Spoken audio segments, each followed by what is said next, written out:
All ladies, you are invited to our premier 13th annual Women's Conference Lady to Lady Global Conference 2022. Theme, Joy. Date, Saturday, 30th July. Doors open at 11 a.m. Venue, Fairview's Concert Halls, the Phoenix Theater, Croydon, CR91DG3, United Kingdom. Register on www.ladytoladyglobal.org. Music Minister, CLC Healing Voices.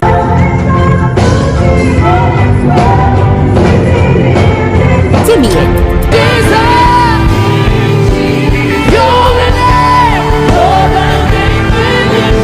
Queenie, Ada Ahe. Congratulations, I have seen the glory of God. Conference speakers Reverend Betty King, Pastor Marjorie, Pastor Sandra. I did come to Lady, and from that day onwards, my life has never been the same. See you there.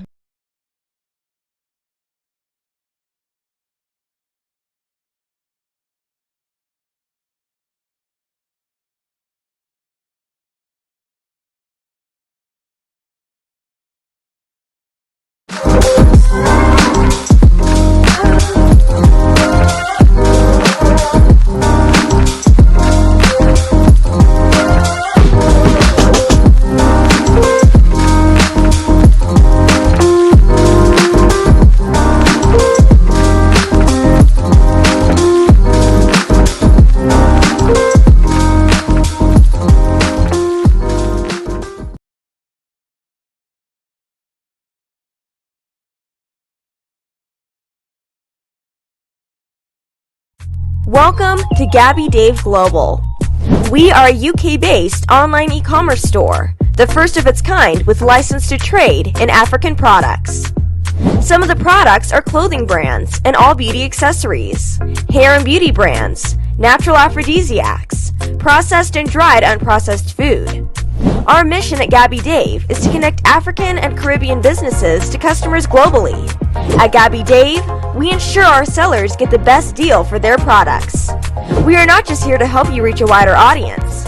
We are also a distribution center to support business growth by fulfilling orders to your customers from our warehouse, making sure customers receive their products on time.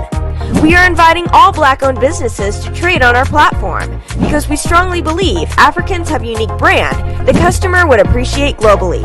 So get in touch today and let us make your product and business go far. Here are some of the benefits of using Gabby Dave Global. User-friendly platform, track your shipment, online support, transparent process, multiple SKUs, multiple products, a platform that encourages manufacturers as well as traders. Our marketing and PR interventions amplifies yours. Organized products and categories for easy access and navigation. Access to global community, especially within UK and Europe.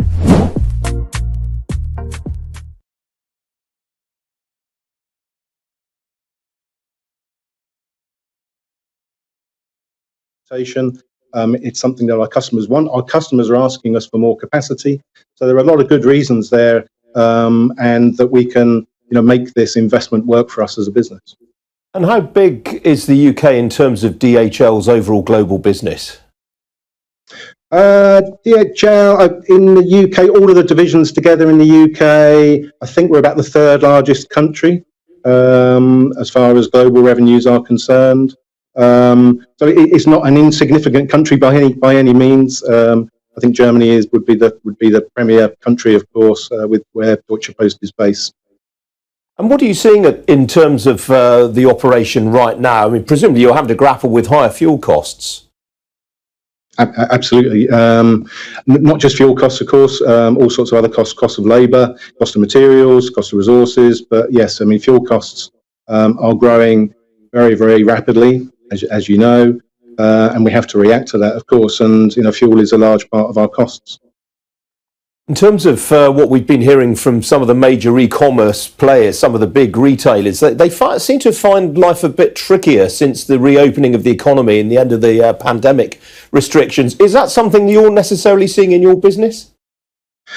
We see part of that. I mean, I would say we've got a very widely spread portfolio of customers, both e-commerce customers and business-to-business customers, and of course, that has spread our risk as far as that is concerned.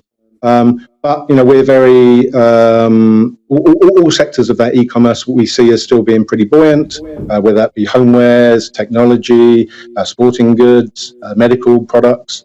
There is just about everything these days can be delivered to home, and of course, the pandemic has shown people that they can shop online and have it delivered to home successfully, and we're keeping those customers now. And as you said just now, your labour costs have gone up. It's a pretty tight labour market right now. Are you confident you're going to be able to fill all these vacancies that you're creating? Well, you're right. It is a difficult market at the moment, of course. DHL, we put ourselves forward as a high quality employer. We are striving to be a great place to work. We have been accredited the top employer in the last couple of years here in the UK. So it is about making sure that we can attract the very best talent into our business, and we can only do that by offering the flexibility, the variety, the quality of jobs that people are looking for. All right, Peter, we've got to leave it there. Good to talk to you this morning. Thank you. Thank you very much. Well, as we've just been hearing, the UK is suffering from a labour shortage with more job vacancies than unemployed people that is threatening to hamper the economic recovery. Well, I've been speaking to Chris Hyams. He's Chief Executive of Indeed, the US-based global employment website. I asked him to put the situation in the UK into a global context for me. Yeah, as the largest job site in the UK, we have a front row seat to that labour market. And what we're seeing actually looks very similar to other markets right now. The labour market is still very strong. The news that we're hearing around these headwinds, they certainly exist, but when we look at job postings on Indeed compared to a benchmark pre-pandemic, they are still up 40% above where they were before the pandemic. And it's slightly off from its peak a few months back, but the sectors that have been strong all along are the ones that are still strong. We're seeing retail, loading and stocking, especially healthcare and hospitality. There are very, very tight shortages right now. We're seeing less than one job seeker for every job that's available right now. Has that surprised you? I mean, it's not something that people would have automatically assumed would have happened coming out of the pandemic. Yeah, I think a huge part of that was that there were so many jobs lost very early on in the pandemic that we're still replacing many of the jobs that were lost. But then the other thing that came out of this pandemic was a very unequal recovery. There are still certain sectors like hospitality and entertainment and travel that are just starting to pick up right now, where these other ones like the transportation and healthcare that have been strong the entire time, those are still seeing huge demand for workers, and there just really aren't any more workers. Older workers in particular seem to have dropped out of the labour force. How should employers try to get them back into working again? Yeah, so our focus, obviously, as a business is in helping to make these connections between job seekers and employers. And one of the things that we hear very, very clearly from workers right now is that flexibility is extremely important to them. What we're seeing is that the employers who are willing to provide more flexibility, both in terms of the working conditions, so clearly more and more people are interested in remote work. We're seeing on Indeed the volume of searches for people looking for remote work is up 800% from before the pandemic. We're seeing more jobs as well. The number of jobs on Indeed is up 300%, but you can see even the mismatch there in terms of the amount of flexibility that's being afforded is less. But the other thing that's going to be necessary for employers is to think more flexibly themselves in terms of what they're looking for in workers. What's really important is when you're in a labor market like this that is so tight, is to get more creative in terms of looking for people that have the skills and the capabilities as opposed to necessarily the CV that matches exactly what you're looking for. And do you think this is a permanent shift in the labour market? Are employers that don't offer flexible working, are they permanently going to lose out if they don't change their ways? It's very clear that we have seen what we think of more as an acceleration of some natural trends that were already happening. And I think that acceleration, we probably saw 5 to 10 years of change crammed into 2 years. That is not going back. There are certainly things that are going back. It's not that suddenly all work is going to be remote. We're seeing more and more people coming back into the office. We're certainly seeing more and more people traveling. I just came through Heathrow yesterday, and I've I don't think I've ever seen Heathrow more crowded, but it's also very clear, just looking at the length of the queues, there's incredible staff shortages right now. And what organizations there need to do to attract workers, it's going to be very interesting to see what type of adaptation is going to be required in the future for them to be able to meet the demands that we're seeing right now. You've put your finger on quite a critical issue here, which is that if you work in check-in or baggage handling at Heathrow, or if you work in the hospitality sector, you can't work from home. Is there going to be a permanent gulf in the way that different classes of people work, if you like? Yeah, so there very clearly from the start of the pandemic, there were existing inequities that were exposed. And we saw clearly very big differences between people who could, on March 5th of 2020, go and work from home safely, and then those that continue to have to show up and be on the front lines.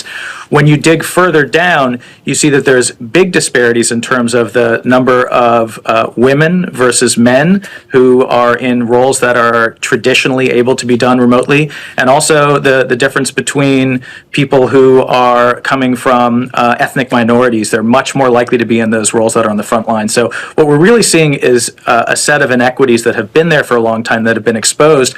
My hope is that people seeing those trends and becoming more aware of them, that will be more likely to invest in trying to create more opportunities for more people. Now, you come from a tech and operations background. How has that informed your running of the business?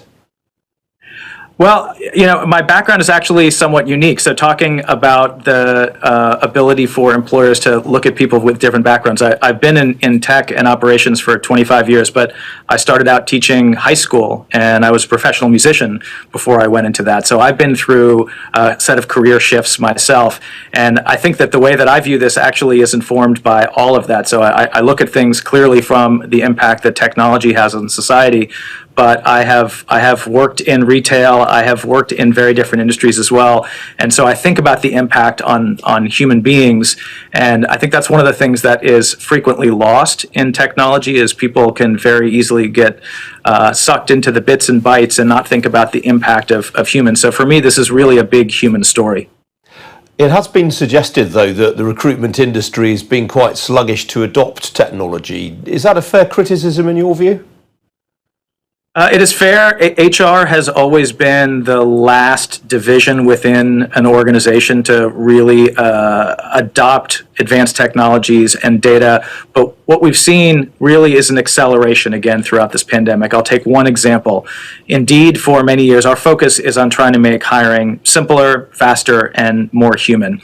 We have been trying to get our customers to adopt video interviewing technology for many, many years, and many of them just felt like they needed to sit across the table from someone and have that face-to-face conversation.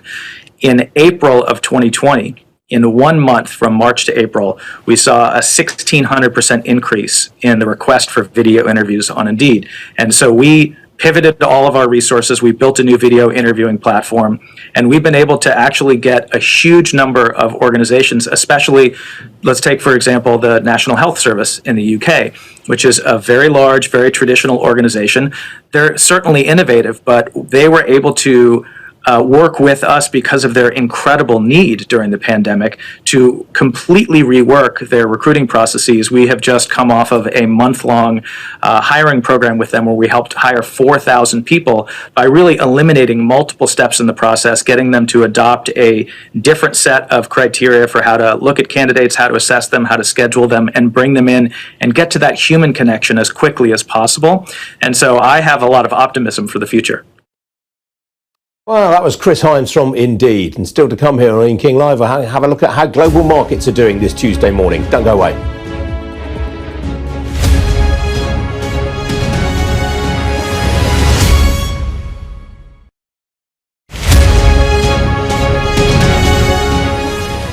The plan is to take the political temperature midweek, so we'll be discussing the biggest stories of the week so far, talking about what's still to come, having a look at Prime Minister's questions, of course, and getting a reaction from politicians, plus our very own viewers, and we'll have analysis from my Sky News colleagues.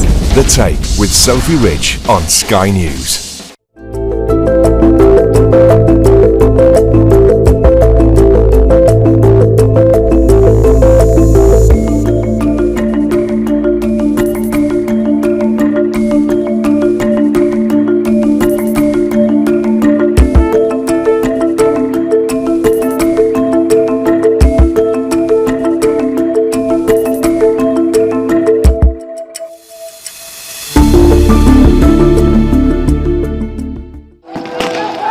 breach the road.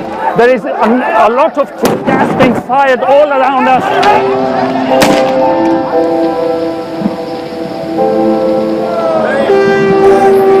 It is an absolute carnival kind of atmosphere out here for Prime Minister Modi's decisive victory.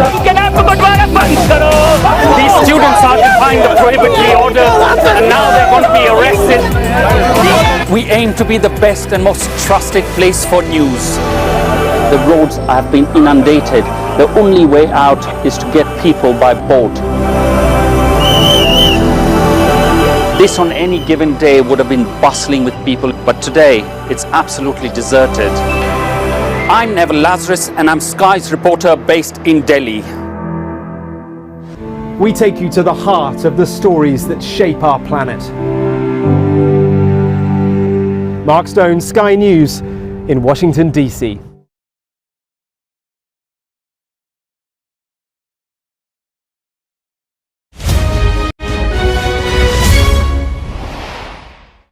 Well, stocks in the Asia-Pacific region had a largely positive session overnight, with the Nikkei 225 in Tokyo rising by more than 1%, while there were also gains in Hong Kong. Shanghai finished more or less unchanged, so did Mumbai, which you can see in the bottom right-hand corner of the screen. They were not showing you the Sydney market today, but I can tell you it finished up 0.25%, and that is despite the fact that the Reserve Bank of Australia raised interest rates overnight for the third month running, the main policy rate there rising from 0.85% to 1.35%. Well, stocks in Europe have had a largely positive session since, well, look at that, they've gone into negative territory. They were in positive territory. I think what's happened there, just before we came on air, some PMI figures came out for the Eurozone. They've obviously been pretty disappointing looking at that equity market reaction. All of the main indices in negative territory, down by between 0.75% and 1.25% right now. The CAC 40 in France, the biggest faller. Well, talking points in Europe this morning include Deezer, shares of the French music streaming company. Well, they fell by 6% on their debut in Paris. It was valued at just over €1 billion. Well, here in London, let me show you what the FTSE 100 is doing. Currently off 1.25% right now. The energy and mining heavyweights are leading on the index. The leading percentage fallers include the asset manager M&G. That's down by nearly 3% on broker comments. Gainers include Sarco. You'll recall that this time yesterday I mentioned that the engineer is in talks to acquire a French heating technology group. That news continues to be well received in the market. Outside the FTSE 100, well, the retailer Dunelm, its shares are off by 4.5% right now. That is on comment from one of the brokers. Aston Martin, on the other hand, the shares up there 1.25% as the market awaits news of a possible Saudi cash injection. On the foreign exchange markets, well, the pound has been an indifferent morning here, really. It's off by 0.5% against the US dollar. It's up by roughly that amount against the euro. The big story really is the fact that the euro has today hit its lowest level against the US dollar since 2003. As you can see, the single currency off by just over 1% right now against the greenback. As for the oil price, well, that sold off overnight. It's picked up a bit of momentum as the morning went on. In the last hour, Japan has imposed a cap on the price it will pay for Russian oil. As a result, Russia has said it will no longer supply Japan. The oil price, though, has now gone back into negative territory. It was in the blue just as we came on air this morning. A barrel of Brent crude will currently set you back $113.03 a barrel. That is off 0.2%. Well, joining me now is James Hughes. He's Chief Markets Analyst at Scope Markets. James, welcome to you. I mean, in the FX markets, this is the big story right now, the euro dollar. Is this euro weakness or dollar strength? Well, I think it's a bit of euro strength at the moment, I think, because we have to look at what the central banks are doing again. We've known for quite a long time what the Fed are doing with their central banks, with their interest rate policy. They've been very open, but it's been the big shift recently by the ECB to that shift in stance by Christine Lagarde to go from not looking to tackle inflation to a full out 180 shift to look to raise rates and look to really push on monetary policy to make sure inflation does come under control. So it's been that shift that's really affected things. But of course, that's then a continuation. It's continued to move, and when you get a small amount of US dollar weakness, it does tend to help that other currency that's in the prevalence. In this case, the euro. So it's interesting that we get to these sorts of levels at the moment. And there's a big speech at the end of the week by Christine Lagarde, where we'll hear more on monetary policy as well. So we could see further moves that way. This, of course, will be music to the ears of manufacturers in the Eurozone.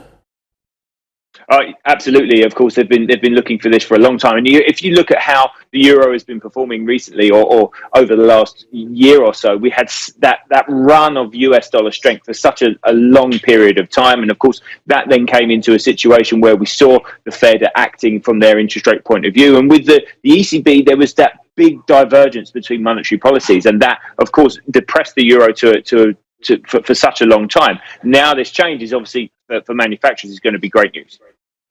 Now, what about the Australian dollar overnight? I mean, it's sold off on this news. It's quite dramatic stuff, this. 3 interest rate rises in as many months from the Reserve Bank of Australia. Yeah, and it's the first time ever that we've seen the RBA do this and move in that way. And of course, it comes as we try and tackle inflation globally, and the fact that this is now a third rate hike, we expect again as we move forward. And again, this came from Governor Lowe last night, that they again expect another 50 basis point rate hike at the next meeting. And this is, of course, all to tackle inflation. And what's interesting from an Australian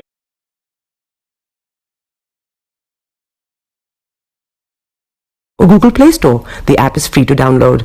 After downloading it, just open the app and enter your name, email, and phone number. That's it, you're good to go. Make sure you use the promo code SR, S for Star, R for Radio.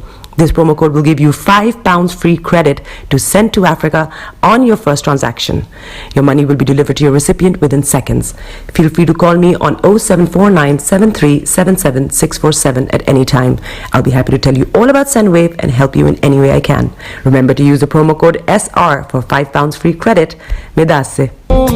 Hi everyone, it's your girl BB Clement, the author of How to Go From Employee to Entrepreneur and the host of your weekly business show, BB Means Business, the show where we discuss everything you ever wanted to know about business but you were afraid to ask. How do I start my business? How do I raise the finance? How do I grow my business? Where am I going to find my customers?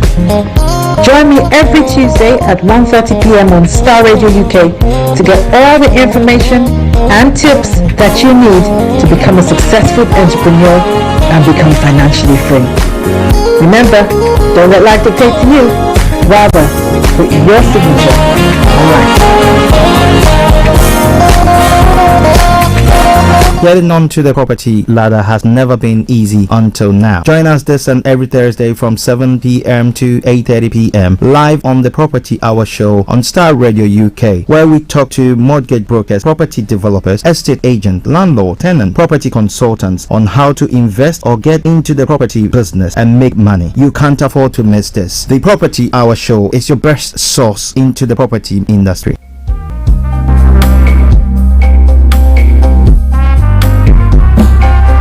Are you looking for the fastest, reliable, and trustworthy door-to-door shipment company? Well, look no further. When was the last time your family received a shipment back in Ghana on time and in time? You are not sure?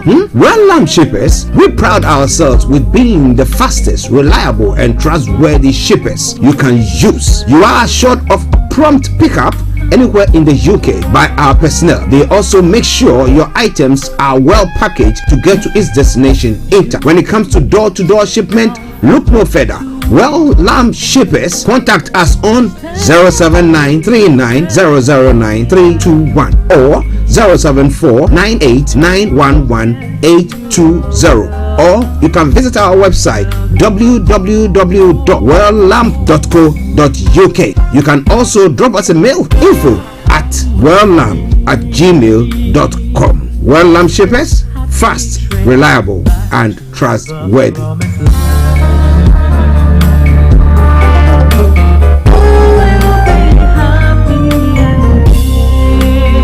Check me out. He tells me my energy is making him tired. Yes! How do you get the energy to do I've been told that I have a lot of energy, but my goodness, I think today I have met my match, people.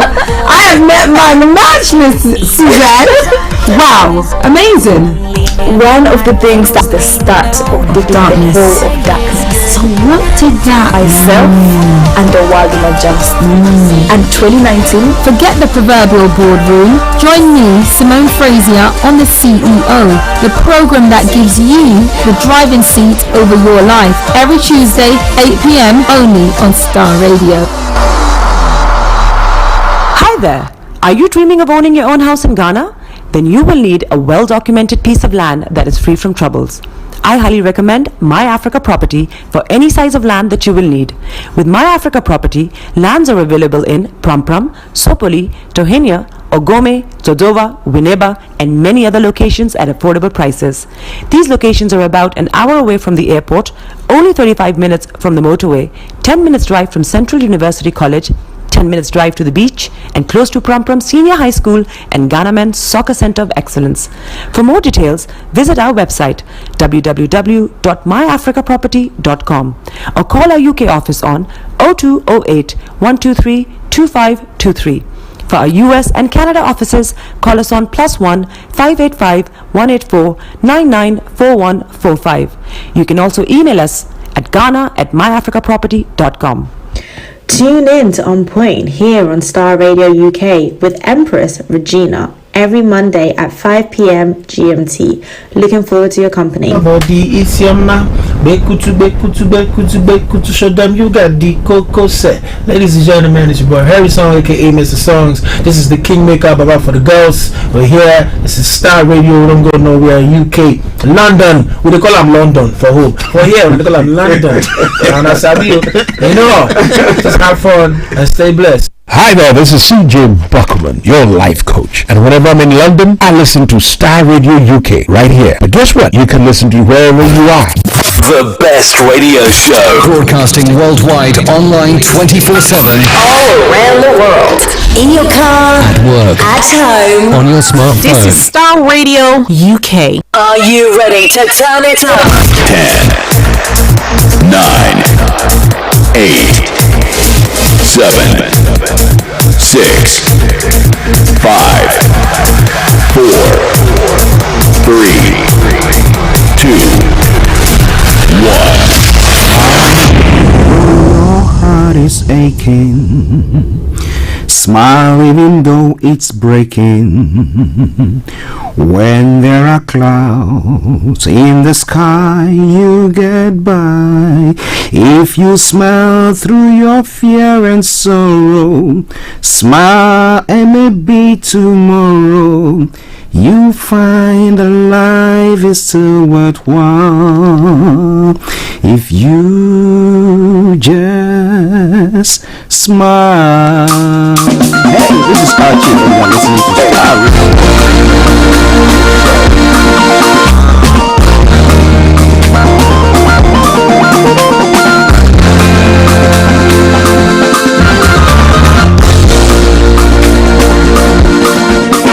This is Starr Radio UK.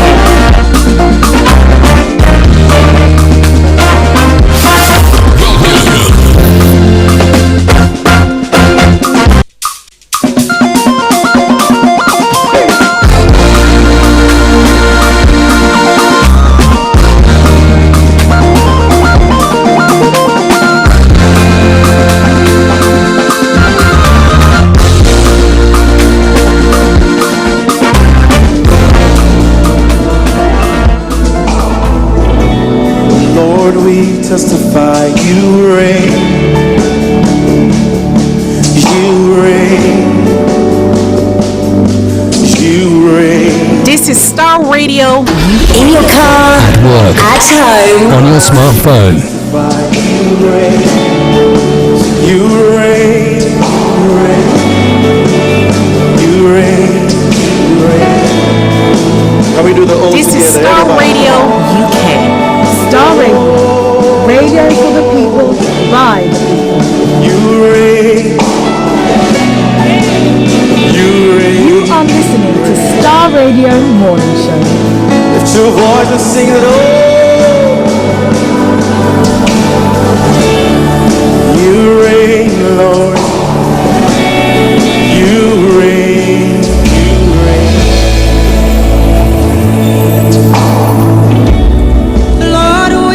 Okay, hello, good morning and welcome to Starr Radio UK, your favorite African and Caribbean radio station in London. Today is Tuesday, the 5th day of July, the year 2022. What a time now, 10:39 from the hearts of London. Oh Lord, we glorify your name. I want to welcome you all. Your name. Another day the Lord has made and we'll have to rejoice and be glad in it. Making the best of the day, because tomorrow is not ours.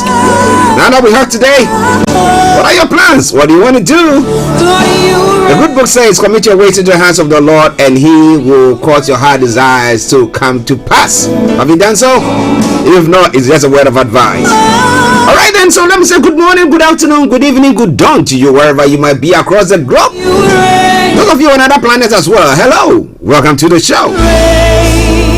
Let me acknowledge my team for this morning. That Mr. Olayomi, Koiki, and my able producer, Mr. Francis Guy, and Mr. Frank Davis working behind the scenes. I say massive good morning to you all. A special good morning also goes to Peter Onakoya.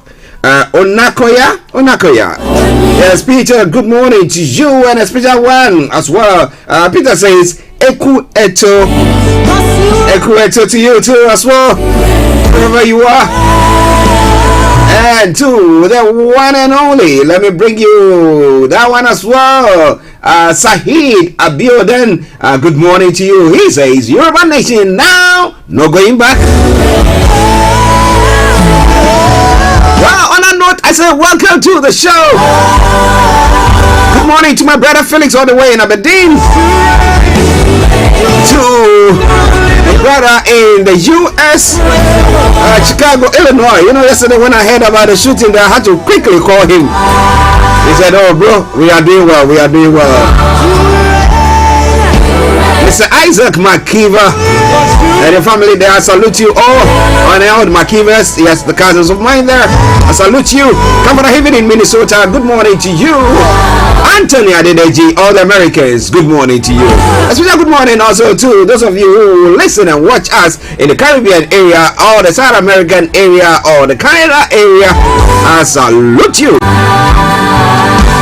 In Europe, in Asia, in Australia, on the African continent, Amaya, good morning to you. Mr. Ebenezer Hammond all the way in South Africa, salute. And to all my wonderful siblings, I salute you all for a good work done there. Presented on Starr Radio UK, I salute you, and management as well. So once again, welcome to the program. Now, if it is your first time of tuning in to listen to us or watch us on this program, this is how the program goes. I'm going to bring you the quote for the day, and the weather forecast will follow suit, then the travel updates. Then we go global trotting to look at some of the stories making the rounds across the globe. We continue from there to have a look at what is happening in Nigeria with updates of from Nigeria with Mr. Olayomi Koiki exactly at 11 o'clock. There'll be a continuation from there to have a look at some of the other stories making the rounds in other parts of the world. From archaeology to zoology, from Accra to Zanzibar, it is making the headlines. We'll do our best to touch on it. And at 12 o'clock, the lines are open for you to add your voice to the discussions. However, before then, if you want to do so, like others are doing, post your comments on our Facebook page. And I promise you, we're going to touch on that. And let me acknowledge management of Koiki Media as well. We're in partnership, we bring you updates from Nigeria. Okie-dokie-do. It is Starr Radio UK, your favorite African and Caribbean radio station in London. At 1 o'clock, the program will be brought to a close. And that will be the end of the program. But well, I'm going to be your captain, as I say all the time. If you are standing, hold on to something. If you are sitting, you know what you got to do. Make sure you buckle up. But you know, a word of advice, get yourself a hot or cold drink, whichever is appropriate. And let's take this journey. I remain yours sincerely, the one and only Archie. And I will take this opportunity to say good morning to Miss Gold as well. He says good afternoon. Miss Gold, where are you? Where are you listening to us from? Okay, no. So there is a harmony in South Africa. Massive good morning to you all. All protocol observed. Let's go.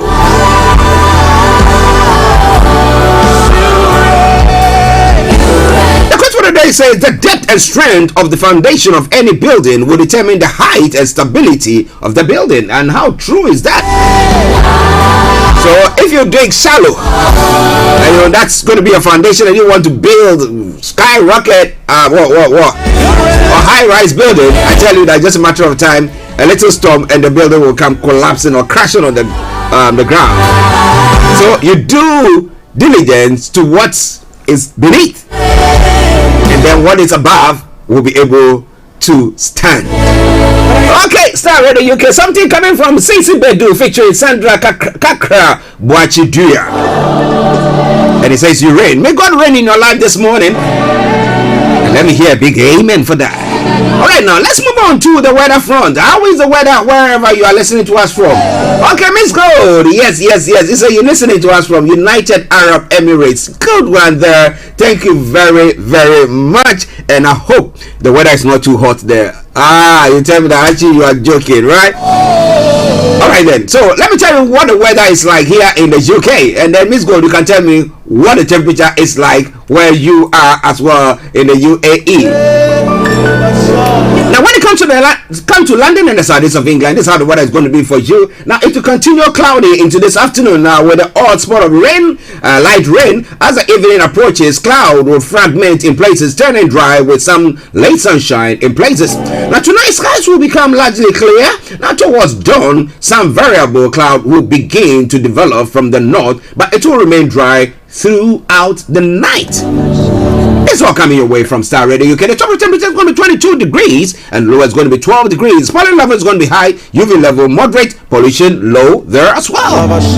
Sunset 21:19 and sunrise for tomorrow morning 04:50 hours. That brings us to the end of the weather forecast. It is Starr Radio UK. We take a quick commercial break, and once we come back, I'll bring you the travel update. So stay tuned, don't you go away.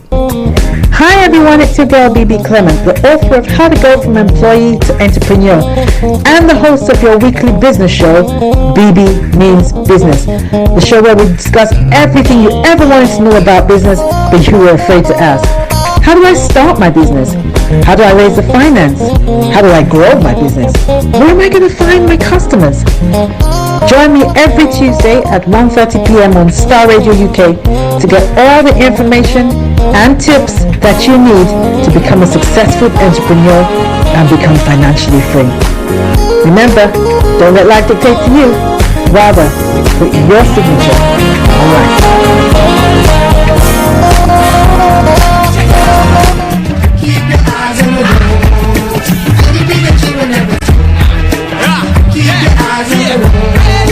This is Starr Radio UK. Okay, so this is London, and this is a travel update for you this morning from Starr Radio UK. And I will say it once again, keep your eyes on the roads. Keep your eyes on the roads. I will keep you navigated. I promise, I will born. Now, if you're traveling this morning in London, this is how the travels is like. On the underground this morning, there are minor delays on the Northern Line due to an earlier customer incident. But that aside, all the others have got good service there. London Tramlink minor delays are due to shortage of trams, due to industrial action that is taking place. On London Overground, no service between Hackney Downs and Chestnut, Enfield Town, due to a signal failure at Rectory Road. Now, London Underground is accepting tickets. No service between Surrey Quays and Clapham Junction while they fix a signal failure at Queen's Road, Peckham. Good service on all other London Overground routes.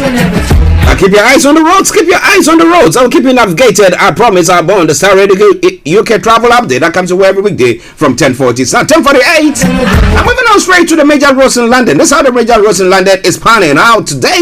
Now A4, A41, Central London Red Route and South Circular A205 have all got closures.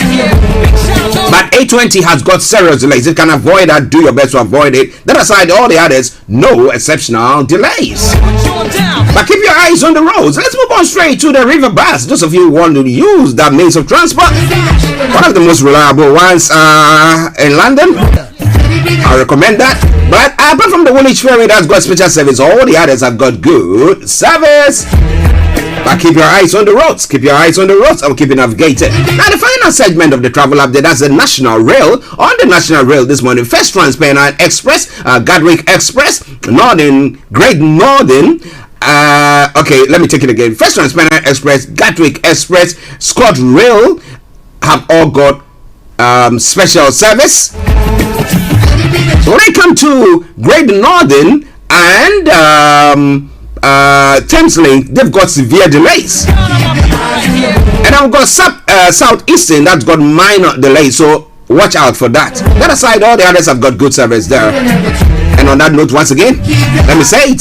Say it loud. Good morning, good afternoon, good evening, good dawn to you, wherever you might be on planet Earth. Enjoy your commute for today. But you know what? Continue to keep those eyes on the roads.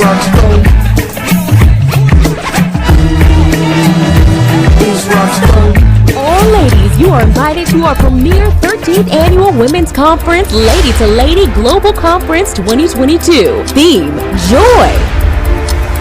Date, Saturday, 30th July. Doors open at 11 a.m. Venue, Fairview's Concert Halls, the Phoenix Theater, Croydon, CR91DG3, United Kingdom. Register on www.ladytoladyglobalorg. Music Minister, CLC Healing Voices.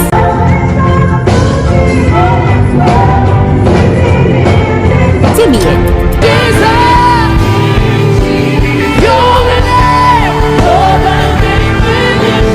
Queenie. Ada Ahi. Congratulations, I have seen the glory of God. Conference speakers Reverend Betty King, Pastor Marjorie, Pastor Sandra. I did come to Lady, and from that day onwards, my life has never been the same. See you there.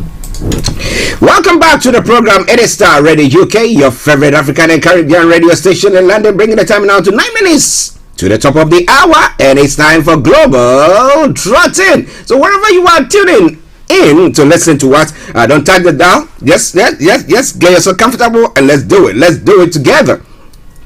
Okay, so when it comes to Nigeria, some of the stories that we're going to be looking at once we have Mr. Olayomi Koiki on, and you also have any questions, any stories that you want to post, feel free to do so. We'll do justice to that. Now, 20 directors just to replace fired AGF, and then the federal government has issued a circular for the appointment of a new and substantive accountant general of the federation. So who have thrown their hats in there for that position, we will see. Well, the suspended accountant general of the federation, Ahmed Idris, will face a disciplinary panel after his court trial, the Association of National Accountants of Nigeria have said. What brought about his removal from office or suspension? We'll be looking into that. Mr. Zulum said the committee will also manage repentant insurgents, particularly that is Zulum inaugurates committee to manage repentant Boko Haram insurgents. How even here in an advanced country where we think we've got all the technology to actually even check whether somebody is telling you the truth using all those algorithms and stuff like that to try to get that, we get it wrong. Now, how much more in a part of the world where technology is in deficit? Now, do you think that somebody can pretend, like what happened in that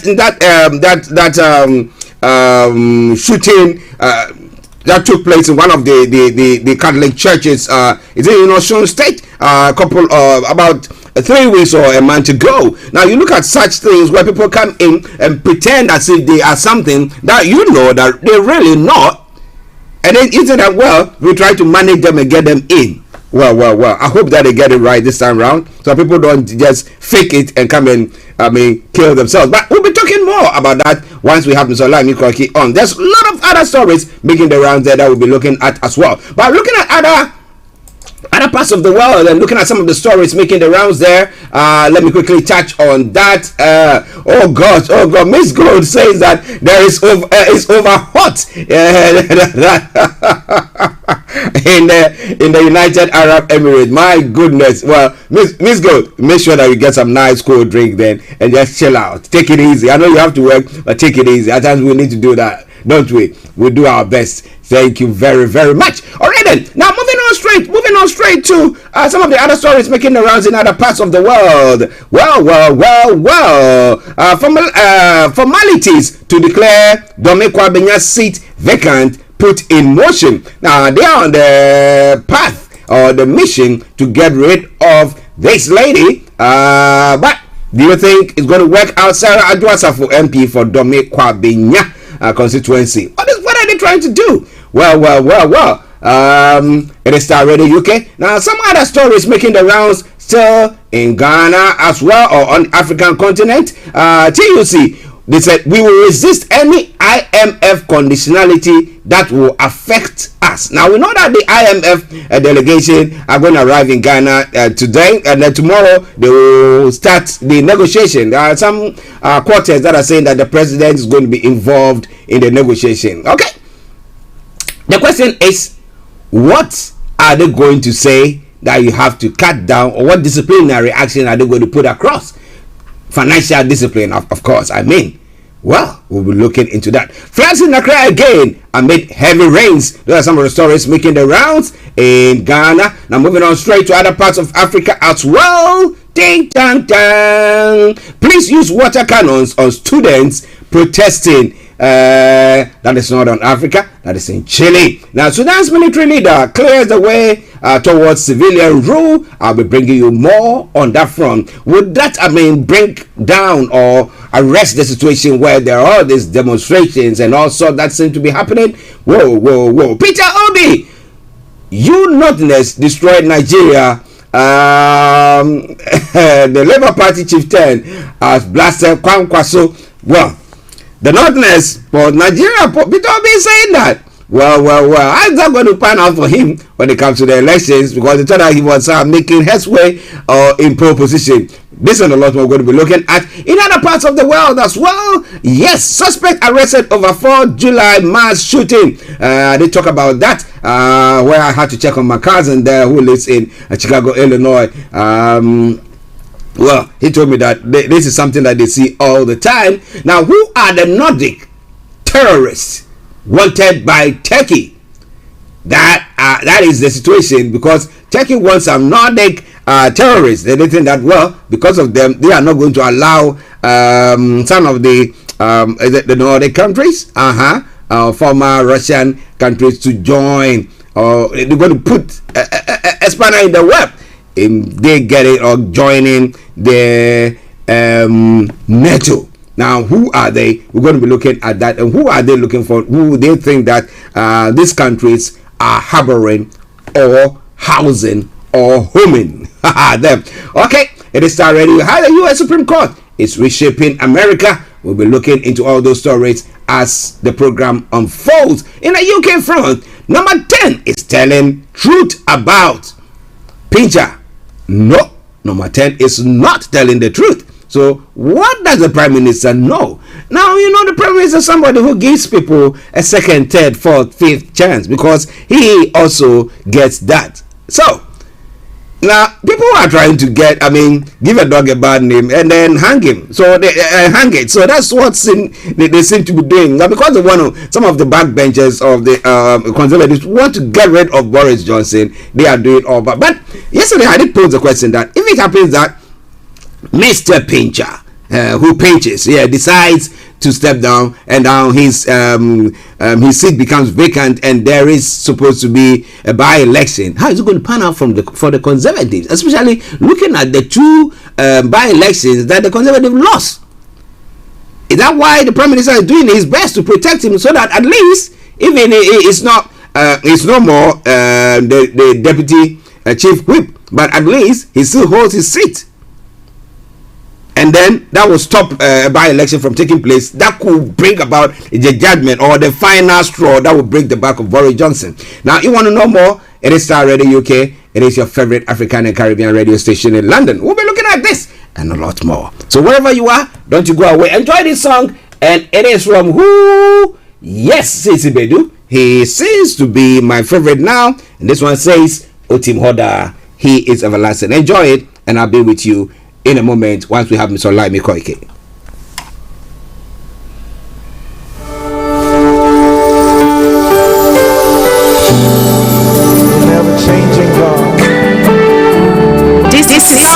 Radio UK.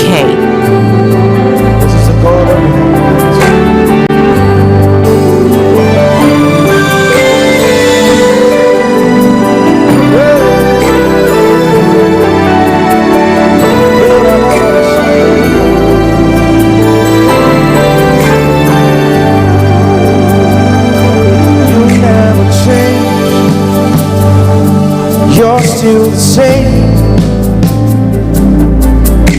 Yes, yesterday, today, and ever. You're not a man that you should lie before. Yes, you're an amen forever. Would seem harder on such radar. Yes, would seem harder. Oh my, would seem harder on such radar. Yes, would seem harder. You never change. Yes, Lord. You're still the same. Yes, yesterday, today, and yesterday, today, and ever. You're not a man. You're not a man that you shall lie. That you shall lie. You're surely an amen. You're surely an amen. Forever and ever. One more time. You never change. You never change. You're still the same. You're still the same. Yes, yesterday, today, and forever. Yes, yesterday, today, and ever. You're not a man. You're not a man that you should lie. That you should lie. Surely an amen. That's your word. Surely an amen. Forever and ever. Come on, what's in order? What's in order? Oh, such a honor. Such a honor. Sing yes to Christ. All his name, yes to the Lord. What's in order? Oh, such a honor. Such a honor. Never changing God. What's in order? Everybody. What's in order? Oh, such a honor. Sing yes. Yes to Christ. Hey. What's in order? Oh, such a honor. Sing yes to Christ. Yes to Christ. What's in order? Can you speak in the language of the Spirit right now? Never changing God. Never changing God. He's the same yesterday. Today and forever. The same yesterday.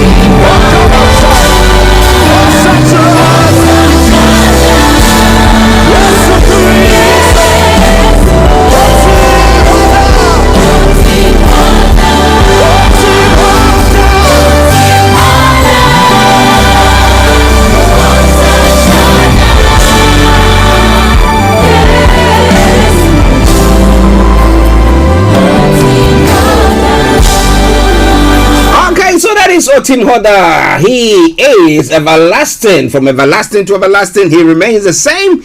He changeth not. That is from CC Bedu for you this morning. It is Starr Radio UK, your favorite African and Caribbean radio station in London, and it's gone now 4 minutes past the top of the hour. That means I've got with me Mr.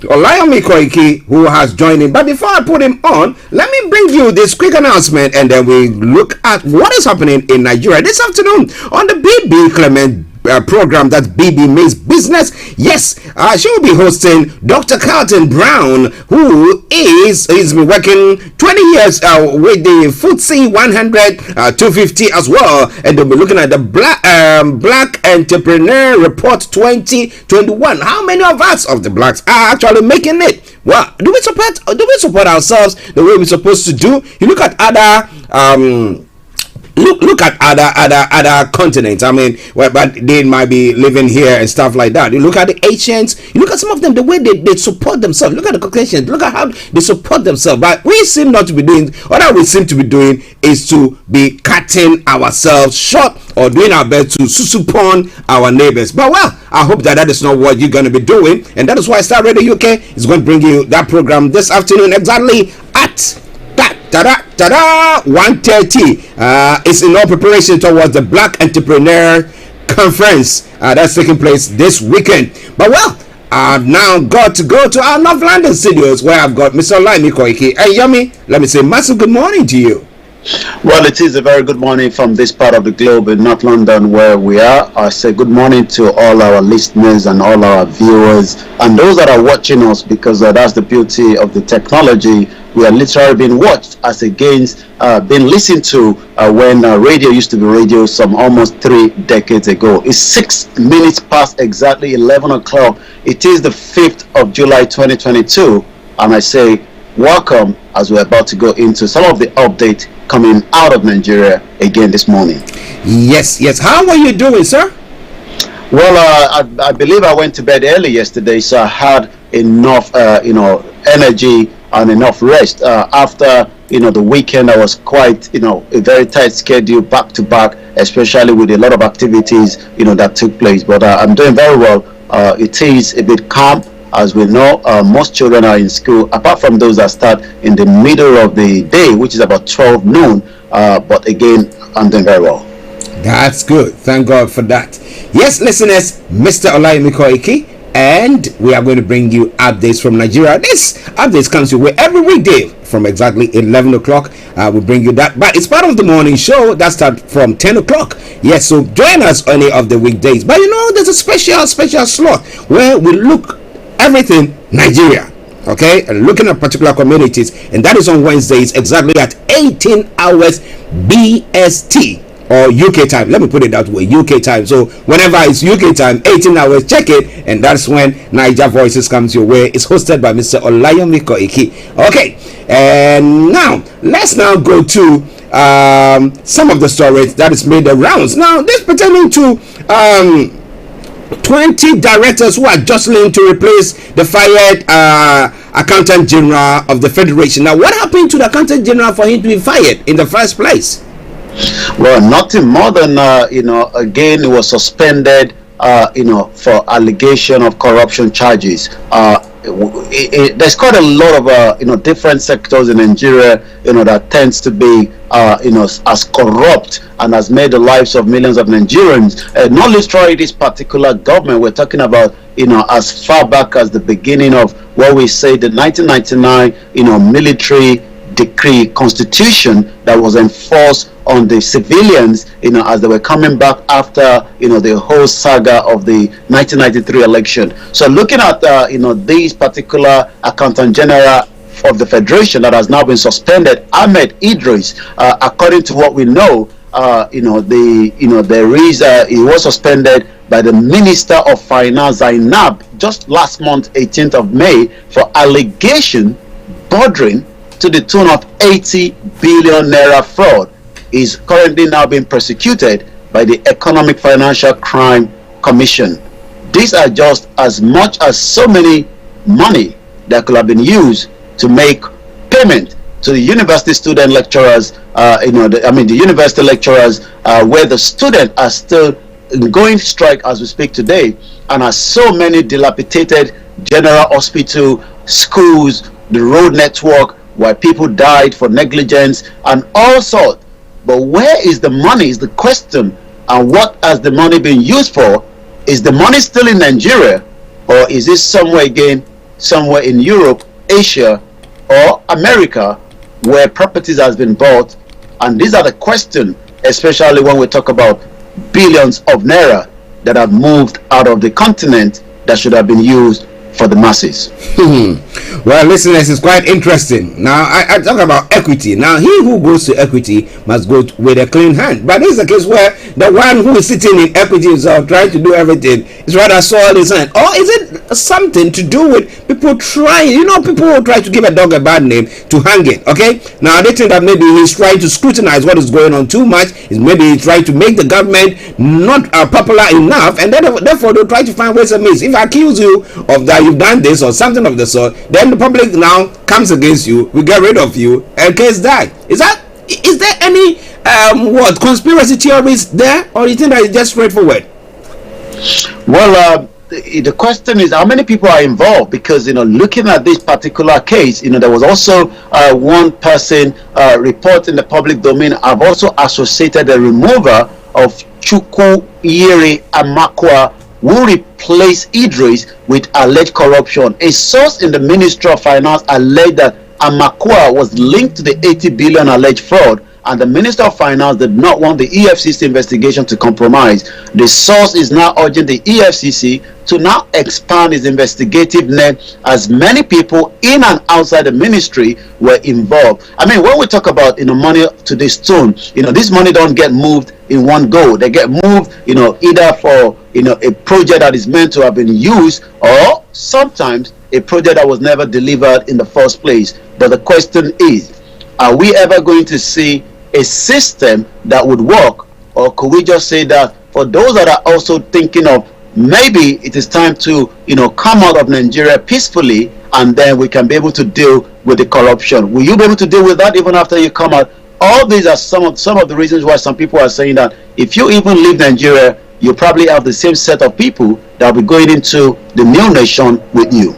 Well, that brings some of the questions that people seem to be putting across. Do we leave the old nation, get a new nation, and we still have the same old people with the same character now coming to rule over us and doing the same old things that they did that made us suffer, that caused most of us to travel through the desert, doing all stuff, losing our lives and stuff like that? Do you think that is going to happen? But well, it is Starr Radio UK. Follow us and we'll make sure that any more information that we have about this, we will be bringing it your way. But if you have any information you want to post it, feel free, just put it on our Facebook page. I promise you one thing for sure, we're going to read that. Okay, now let's move on straight to one of the other stories making the round that pertains to Zulum, who has inaugurated a committee to manage repentant Boko Haram insurgents. Now, when I touched on that story earlier on, when I just brought headline, I was looking at the case where in London, I think a couple of years ago, or a few years ago, I mean, time goes very fast here, I don't know, across the globe, right? And where this repentant insurgent in London Bridge, yes, where yes. So you see, where here we got all the technology and everything that we can use to say they want to assess whether whatever the person is saying is true, and we got all the system in place. Yet we got this person behaving that way. So if Nigeria, that is, I mean, it's not got advanced technology as some of these countries have, can say that, oh, we bring the Boko Haram in. Look at the case that happened. It's in Osun State that the killings that went on. This is some people Ondo State, where we had people coming to join the congregation. So everybody thinks that, oh, this one of us, and the next moment perpetrate evil deeds. So what this Zulum is doing, I don't know whether I like it or I'm not sure about it. But what do you have about that? Well, you're quite right. I mean, there's two different headlines in Boko Haram repentant this morning, and I might as well just touch on the other one as well, and then we just click it in together. Let's look at the second headline. 1,600 repentant Boko Haram fighters have learnt trades, according to the Information Minister Alhaji Lai Mohammed. President Muhammadu Buhari regime says at least 1,600 repentant Boko Haram fighters have learnt new trades and are now being reintegrated into the society. Alhaji Lai Mohammed, Information Minister, is currently in London, and when they come in very quietly. until we get the news that they are already in the country. And I'm sure they're probably worried, especially that there's a lot of diaspora that are very angry, bitter with the government, especially those that believe that, you know, the Lekki massacre is still in their heart, you know, the, you know, all kind of different atrocity, the, you know, the other ones in the southeast as well. According to what we know, the Information Minister, Lai Mohammed, is said to be in London, and during his engagement with international media house, which is we want to speak to, they rather not speak to people like us because they know the question that we'll be asking, they probably would not want to ask those questions. But what we can say is, you know, it disclosed that the regime had been successful in stemming the tide of the insurgency in Nigeria. Mr. Lai Mohammed told the media houses that the regime will have no stone unturned to tackle the worsening security. He also said that you know, he was speaking to the Reuters, the Economics, and the Times of London. The minister said the issues of security and economy, fighting corruption and power sector took the center stage. Now let's go back to Zulum. We do know that Borno State is one of the heated part of the Boko Haram and the insurgency, and over the weekend there was an helicopter attack that we talked about yesterday.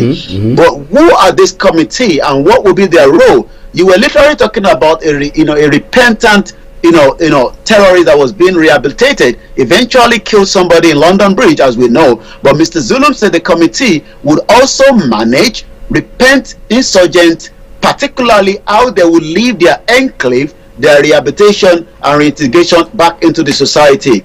A lot of people might say it could be a good idea, but like you say, do we have, you know, the capacity, the means? You know, if somebody says I've repented and then they move back from Borno into, you know, southeast or southwest or the middle belt, and we don't know how to track them, and they go back into, you know, the same, you know, environment that they found themselves. But the governor, Babagana Zulum of Borno State, has now inaugurated a committee on the repatriation of Borno citizens that are living in Chad, Niger and Cameroon, and the management of repentant Boko Haram insurgents. That is the headline this morning coming out of Nigeria. This is Star Radio UK, your finest African and Caribbean radio station in London. But if you are living in your community and then they said, oh, this are, unless of course they are bringing them into your community without you knowing that they are repentant Boko Haram who are being settled there. The question is, there are two things I'm looking at. What are the push factors and what are the pull factors? Now, somebody has completed university. I mean, they've not got means to sustain themselves. Government is not giving the right environment to, if they want to go even solo,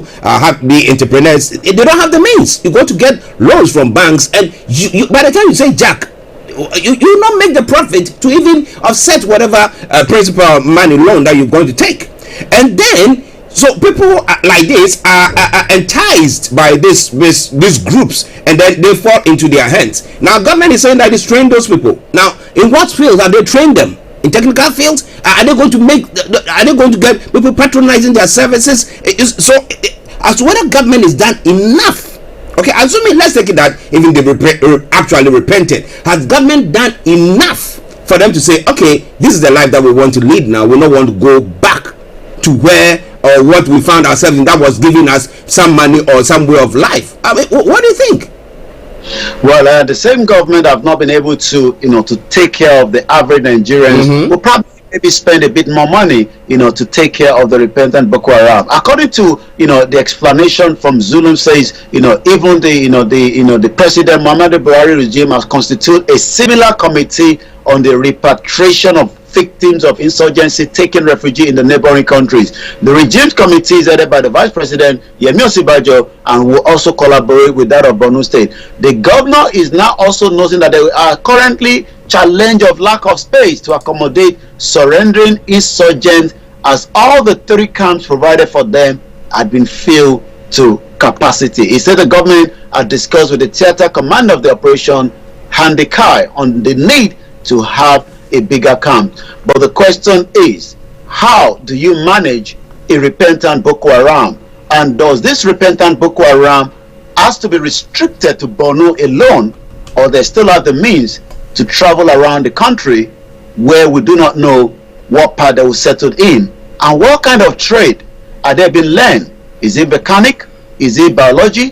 What kind of trade, you know, would there be? That means at some point they would engage. The question that I have had from people that have you know, been able to, you know, comment and read their views is, what about the victims Have the government done enough to the victims of these same Boko Haram repentant that committed this atrocity? We're talking about Owo, and that takes me back again. This headline, Owo massacre, Akeredolu backs Matawa on self-defense. According to the governor of Ondo State, Rotimi Akeredolu has faulted the federal government on the claim that the Islamic State West African province was responsible for the massacre of the worshippers in Owo, in a town in the state. Akeredolu will back the call by Governor Bello Matawa of Zamfara State for the residents to harm and defend themselves against terrorists, call on the people of his state to repel those attacking them. It now looks like people would have no other choice than to defend themselves against the insurgency. As we do know, the federal government has literally failed every Nigerian across the country in terms of protection of lives and property, and that is why Akeredolu is backing the governor and is also saying to his community, defend himself against terrorists, call on the people of his state to repel those attacking them. The governor, while criticizing the centralized police system in the country, stated that the Nigerian police force cannot effectively secure the country. Should we now say Nigeria, as it is this morning, is now a country that cannot protect its citizens? I was looking at some index yesterday while I was watching a program, and part of what I was able to pick up, was regarding so many different points. But I'm going to come back to you in the studio while I put those information up. Part of that has got to do with the transparency, where we are when it comes to the transparency of corruption perception index, which is the CPI. I was literally looking at that yesterday, and where Nigeria is as at this morning, it's not a very good one, as we do know that Nigeria is far at the bottom side of it as well. Also, I took a bit of time. Nigeria is literally at number 154, and we only have 180 countries inside that particular transparency. So this morning, to those that are Nigerians, that Nigeria still remain 154 to 180 when it comes to transparency. Let me take you a little bit to the other information that I was able to pick up as well. When it comes to the fragile state index, as we do know, Nigeria as well is currently, as we speak this morning, is just right by the fragile state index. When we talk about countries that are fragile, and it seems it continues to be fragile, Nigeria still remain at number Nigeria remain literally at number 12. And when you look at the breakdown of it, which I'm going to be explaining in a bit details, you then ask the question, can Nigeria survive? The fragile state index, Nigeria ranked number 12 out of 179 countries, and the indicator is 98.0 this morning. Starr Radio UK, your finest African and Caribbean radio station in London. Well, listeners, quite worrying. I mean, it is said that the best way to defend is to attack. So what do citizens have to do now? But Amayo, let me say good morning to you once again. Amayo says good morning, crew. He says that if they come for you, go after them. Rotimi Akeredolu is saying, so he's quoting Rotimi there. Now he said, isn't it crazy that the Fulani herders have settled on a vast land that does not belong to them in the Delta State, making the villagers now solely afraid and living in fear. Now Kosi Nimola says that what they are trying to do is to replace Nigeria army with terrorists. That is all. Now what do you think? I want you to continue to send your comments through, and I promise you one thing for sure, that we're going to be looking at it. It is Starr Radio UK, updates from Nigeria, with the time now exactly at 11:20. If you just take me off for about a few minutes so that I can come back to you. Yes, okay. Listeners, why Mr. Olayomi Koiki tries to, line up some of the other stories for you as well. Now, the outcome of his engagement with the Reuters, the Economic and Times of London, that is the information minister, which Mr. Olayomi Koiki has touched on already, so we'll come back to that later. Now, court remands Osun herbalist over 800,000 naira fraud. Let's go to Yomi for that. Now, it's a herbalist, so maybe the person wants something, and this man has tried, so he's trying to help you, maybe getting all sorts to put together, and maybe the herbs, maybe you have to pay those who are 800,000, maybe the thing didn't happen, and now these people have taken it to court. What about that? What brought about that particular situation, please? Well, there's quite a lot of different, court cases, and then this one this morning says a court has now remanded an Osun herbalist over 800,000 naira fraud, which is just about close to £1,000. The herbalist was said to have fraudulently obtained 800,000 from one Adesoji Omolewa under the pretext of caring for a sick mother. Again, let's look at this. If the sick mother was able to access a very good public hospital, maybe she might not need to go to an herbalist. And this is a question that has been raised by so many Nigerians, when it comes to the healthcare sector. I mean, yes, maybe the herbalist might have a means, but I believe if we are sick in this country, we are not looking for the herbalist. We are going straight to our GP, and from the GP, we are sent straight to the general hospital, where they do all the necessary MIR scan and whatever is necessary. And if you then need a prayer, that would be something separate entirely. According to Ilesha Magistrate Court in Osun State, has now remanded a 22-year-old man, Kehinde Ola, in Ilesha Correlation Center for over alleged 800,000 naira fraud. The prosecutor, Jimo Mufutau, told the court the defendant committed the offense sometime in February at Iyamogun Street, Ilesha. Mr. Muftu was said that the defendant unlawfully and fraudulently obtained 800,000 naira from Mount Soji Omolewa under the pretext of caring for a sick mother. He said the defendant after that converted the money to his use. This prosecutor said the offense contravenes section 3839390 and 491 of the Criminal Code of Osun State. What a very interesting one. Like I said, if the mother is able to access a public hospital in the first place, they might not need an herbalist to take 800,000 from them in the first place. Well, listeners, it is Star Radio UK. Now, in a situation where the people have not got any alternative, you cannot afford to go to the hospital. So what do you have to do? You go to the herbalist, and well, he's taking a loan. He's also human, isn't he? Well, somebody is alleged to have squandered 80 billion. So if somebody took 8,000 or 800,000, well, what do you think about that? But let me bring you some of the comments that have been posted on our YouTube channel as well. Adedayo Adesola says, "Good morning, Olayomi and Yoruba Nation." Now Moses Olaniran says, "Good morning, Star. Yoruba Nation, a new dream again. Tonight we're gonna get out of Fulani Nigeria, headed by Frey Buhari, the Hausa Fulani Caliphate." Oh my goodness. Okay. Let me leave those comments. Some of them are not air friendly. Now it goes on further to say, I'm glad and dancing. Okay, because it's the end of a place called Nigeria, a jungle in making by some monkeys. Oh God.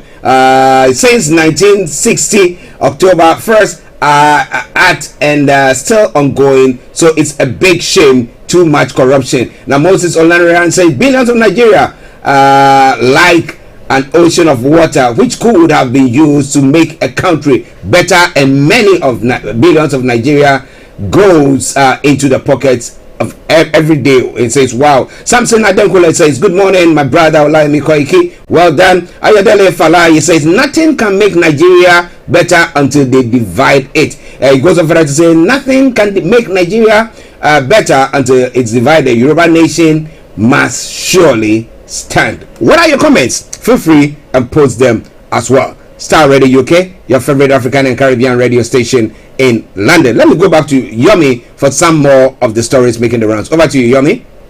Well, 28 minutes past it is Star Radio UK. 139 clerics, worshippers killed, 394 kidnapped in 18 months, according to the report. No fewer than 394 religious faithful were kidnapped during the period under review. At least 139 clerics and worshippers have been killed in various attacks across the country between January 1st, 2021 and July 4th, 2022. The breakdown of the incident showed that 53 Islamic clerics and worshippers were killed, 165 adopted, while 229 Christians were kidnapped and 86 were murdered. The prominent attack include the killing of a Catholic priest and 3 pensioners in Benue on 30th of March 2021. On April 13, a pastor was killed in Abuja church, while terrorists reportedly murdered 1 person and abducted 4 others during an attack on the church on April 25th.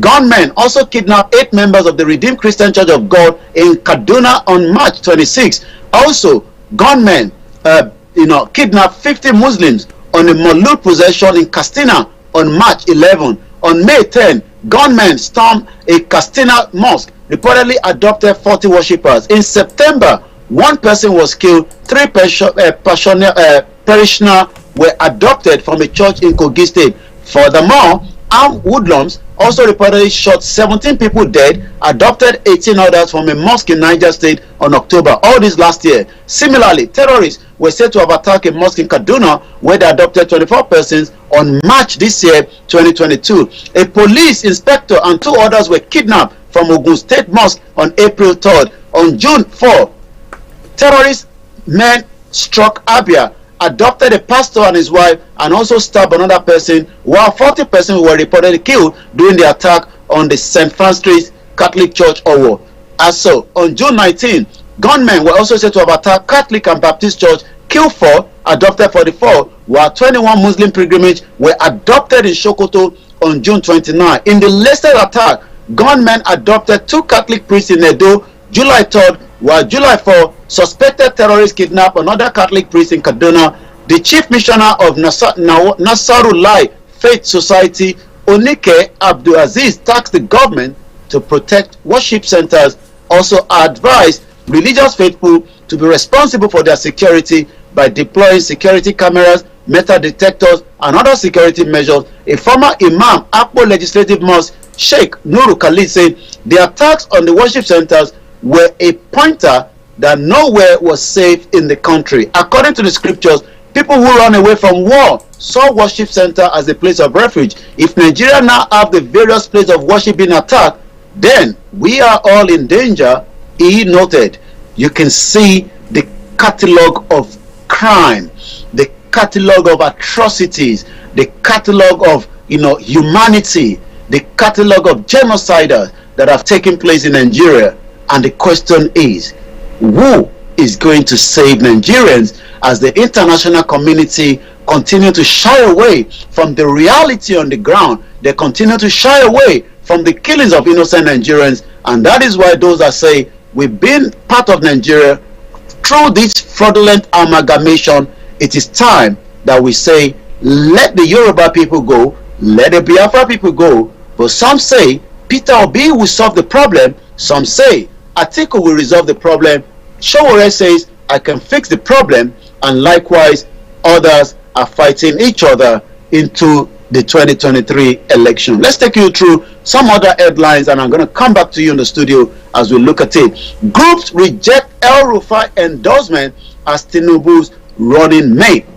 Mixed reaction as Femi Otedola backs Tinubu. There was a picture of Tinubu and Femi Otedola, a business mogul that lives there in UK, and saying, I've been able to see that that as well myself, because I was wondering why he was trending on #1 this morning, and it was himself and Tinubu. And what he says there, Femi Otedola prays for Tinubu's presidential ambition. The billionaire Femi Otedola says a prayer concerning the ambition of presidential candidate of the All Progressive Congress, Bola Tinubu. And according to his own post, Femi Otedola, I am always excited visiting my great friend Asiwaju Ahmed Bola Tinubu. May God grant his heart desire in becoming the president of this great nation. I'm not sure whether Nigeria is still a great nation for those of us that have monitored, the carnage, the atrocity. Kwankwaso is trending at #6, and you actually say that when Kwankwaso said, I would not become the vice president for Peter Obi, because the North will not vote Peter Obi as a president, because the Southeast want Nigeria to divide. So you can see that Nigeria is already divided, because if Kwankwaso is saying that the Northerners are not going to vote Peter Obi, so there's no way I will go and become his vice president. Let's look at what people are saying. According to Simon Ekpa, why Labour Party must immediately discontinue any alliance negotiation with Kwankwaso. After this is still Simon Ekpa, after our last night exposition on Kwankwaso and Peter Obi, his allies are now asking him to discontinue any alliance with Kwankwaso, because what was actually happening was there was a kind of underground conversation whether Peter Obi and Kwankwaso will merge together, but it looks like Kwankwaso was not ready to become the vice president under Peter Obi. So it does mean you only receive sense when we make exposition. The point is that before September this year, you will know how disintegrated Nigeria is. That is coming from Simon Ekpa. So let's look at what else is trending. According to Bashiru Mustafa, disintegration of Nigeria is the only way to restore peace in West Africa. Hashtag end Nigeria now to save lives. Hashtag think Yoruba first. Hashtag Yoruba Nation now. Let's look at what the official ASU is saying. Well, it doesn't look like nobody's going back to university, as more students are probably sitting at home and becoming more idle. And when they say the longer you are not having anything to do, the more different thoughts will come to your head. We will call up the strike moment the federal government accept Utah's ASU. That is coming from ASU. Let's look at Desmond Uche. We're now going straight to the social media before I come back to you. Nigeria state has continued to unprovoked hashtag genocide on the Biafrans, and we are letting the world know, and this was tagged to the State Department, the EU Commission, to intervene now and stop this genocide on Biafrans. Self-determination by referendum, self-defense is the people's right. For now, I come back again to you in the studio, and this is Starr Radio UK, your finest African and Caribbean radio station in London. Yes, listeners, Mr. Olayomi Koiki for you, bringing you updates from Nigeria. But those are quite interesting issues going on the social media platform. But let's take Peter Obi for an example. Now, he seems to be, pulling the youth. That seems to be, when I follow some of the social media events going on there. And it's not just on social media, they're quite actually on ground. I've seen, all kind of mobilization, on the street in the southeast, even in the northern part of the country. It is all the obedient followers. But the question is, will the obedient followers be given the opportunity when the APC, the PDP, are still also in the same ring as well? I was actually following what Omoyele Sowore was saying, but I come back again to you in the studio before we talk about Omoyele Sowore, because he's also still in the ring, and we don't know whether Nigerians will vote AAC in 2023. Now we're talking about the alliances that seem to be going on. So we thought that Peter Obi could have, run with Kwankwaso, and then, but this is the case where Kwankwaso is saying that, look, Peter Obi is not liked by the Northerners, as we said. So, that brings us to what someone was saying, say Alodo Zaphobia, where people are scared of people because of what they are saying. You get it, and how their thoughts about them, or because they wield too much power. So we see Nigeria sort of disintegrating before our eyes.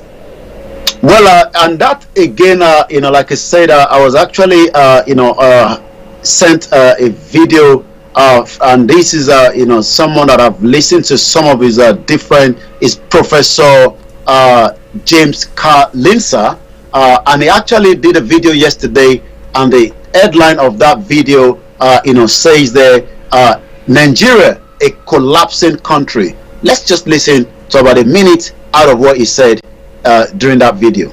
Populous country. It's also resource rich. However, it's a country in deep crisis. At the start of June 2022, the world was shocked by an attack on a Catholic church in the country's southwest that left 50 worshippers dead. But as brutal as it was, it's merely the tip of a huge and seemingly growing problem. Nigeria now endures daily violence from a bewildering array of quarters, with very real doubts about the government's ability to handle the situation. This prompts the obvious question: is Nigeria collapsing? Well, is Nigeria collapsing is the question that Professor James Carl, in his very powerful video that he released, I will advise, it's about 13 minutes. It's quite interesting. He talked about Chief Sunday Igboho, he talked about Mazi Nnamdi Kanu, and he talked about is Nigeria now a collapsing country? That's a question that if you and I are following events there, we'll have to draw conclusions for ourselves. But I'm looking at it that can we get all Nigerians? Because when it comes to insecurity, it's not respecter of whether you are from the north or whether you are from the southeast or you are from the southwest. No, it's like it's rampaging evil on everybody that it cuts across wherever they are. So that's why some people are saying that there are foreigners trying to do that to the nation. But can Nigerians put themselves together, all Nigerians, and say we are protesting against insecurity in the country? Do you think anything of the sort, or somebody can head that? You would have expected such to have erupted in different states, communities coming out, and peaceful protest. But I think the problem with for those of us that engage those back home on a daily basis is the fear of the unknown that they talk about. And the reason for that is this is a country where the military has literally used force on Nigerians in the past. And even though we are running a democracy, a democratic government, it still seems that we are still in that military era where people are scared of the military that will be used to unleash. And I did ask somebody yesterday, I received a call from Abeokuta, the southwest of Nigeria, Ogun State, and the caller says, if we go out for a mega rally, the military comes out, they will definitely create havoc. I asked him, how many people do you think the military will be able to kill in about maybe 10,000 people that will come out for the rally? He did say maybe about 50 to 100. I even pushed it up to say, let's take a look at about 500. If 500 people are killed, that means the world would not sit in this 21st century and do nothing about it. But the question then is, do you think, as he is an elderly man, that Nigeria is still working for him? He says Nigeria is not working for him because of economy, because of insecurity, but people are not coming out. And the reason for that is the military has been used to bastardize Nigerians for a very long time. And when we tell Nigerians that the case of what we are facing now has to be you, they are saying the military literally came out and killed us during the EndSARS while singing the national anthem. That is where I was going to get to exactly, because the EndSARS, where we saw people coming from all walks of life, on the street demonstrating against the federal government pertaining to what the SARS was doing, and then ended up being shot at. So how will the Nigerians?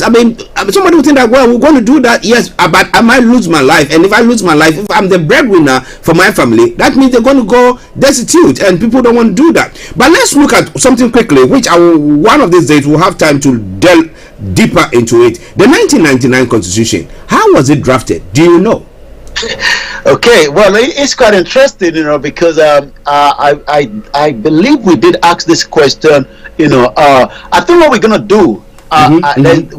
We had this conversation with a lawyer in America, which I had an engagement with him on the social media, and just literally over the weekend. And it was based on the 1999 Constitution. I might have him to speak with us, but what he said during our conversation is this was put together, by a very small unit during the military. Remember that the military was literally in charge as we were heading into the democracy of 1999. But it was the military decree, the military formation. It was just a small unit of people that were put together, and the purpose of the Constitution was to favor the Northerners as against marginalizing the Southeast, the Middle Belt, and the Southwest. And today, I ask the question, what about all the lawyers, the senior advocate of Nigerians? Why nobody challenged this Constitution since 1999? The first person that was handed over the Constitution to was Obasanjo, and the lawyer that spoke to us in America says the Yorubas especially were so excited that it was a Yoruba man that was put there, and nobody was more concerned about the fraudulent document that everybody is now asking what that document have done, as Pastor Adefarasi, as Robert Clark, as so many people, Afe Babalola, all these big guns of senior advocate of Nigeria said it is one of the most fraudulent documents that you can ever think of. And that is why the Yorubas are saying that we cannot go for a referendum knowing that INEC is one of the most corrupt institution that we have in the world today. Interesting. Now, one final question. Then I know that our time is gone. We can run up the conversation that pertains to what the ECOWAS has been doing. I mean, over the weekend they had a conference in Ghana again. Now they've selected a new chairman. That's a Guinea-Bissau president. But you look at what they've done to other countries. That coup d'etats were happened from last year to last 2 years to this last year and to this year, a few of them, and the way they've clamped down eventually. Do you think that is actually clipping the wings of the military in Nigeria? Because looking at the spate of insecurity and how desperate situations are on the ground, if it was sometime in the past, maybe somebody would have taken the gun and said, "I've taken over the reins," making sure that things are done properly. Do you think it's one of the ECOWAS that the military said, "Okay, no, let's stand down"? What do you think? Well, I think the reason why we've seen this, situation is because the government is compromised. We have evidence of Boko Haram members in this government. You just have to go back and listen to the late Dr. Malafia. If one of the governors is the leader of the Boko Haram, it will be difficult, to extinguish the fire. I mean, if you're going to extinguish the fire, you don't add more fire to it. And what we are saying today is, it seems there is evidence agenda for destabilization of a particular ethnic groups against each other, and then control the center while all this havoc is happening underneath as well. But the question is, what about all the other governors, the politicians from the south is the middle belt? If you look at and listen to Governor Autumn, you could see the passion. You could see that he's no longer having access to the presidency. After all his criticism, and it seems most of those from the southwest are just a puppet of the government, and they do nothing, and it's against humanity for those of us that look at them. Well, listeners, it's interesting, but let the conversation continue. Do you think the 2023 election is going to hold in Nigeria at all, or are we going to see a case where getting to the end of that the time for that election, somebody say, now we decided to take over because of the insecurity that is going on? Let your comments be heard. Yomi, before we go. Thank you so much. I'm just going to take one comment because we've got to go now. Kenny Adelani said, we need to be sincere with ourselves. Nigeria is collapsed. The solution to our problem is disintegration. Yoruba Nation is not going back. Stay tuned with Starr Radio UK, Archie. That will take you to the rest of the program. I'll be back again same time tomorrow. For now, have a very good morning and bye for now. Bye and thank you very much, Mr. Olayomi Koiki. Well, listeners, it is Starr Radio UK. It is your favorite African and Caribbean radio station in London. I bring you the time now exactly to 11:47. I'm going to bring you a music. I say it all the time. Whether Yoruba Nation or Biafrans, the Central Belt or Northern, whatever is going to happen, whatever is going to happen. If there is no peace for people to go about their duties, and they are going to be killed every day, I mean, people will not even have the quest to even go out there to go fend for themselves, and that is where whereas the allodoxaphobia is going to come into play. Allodoxaphobia, where people are scared and therefore will not make anything or do anything from themselves. And therefore, with every discussion and everything that's going on, we just want to pray for peace. Peace. So you can go about your duty, amass your wealth that you need to amass, and then once you have that power, you are able to also do whatever you want to do to elevate or to help your part of the Nigeria to come out of that doldrums or those darkness or those caves that they find themselves in. So enjoy the song whilst I come back to you. It is your favorite African and Caribbean radio station in London. A song of peace for Nigeria. Enjoy.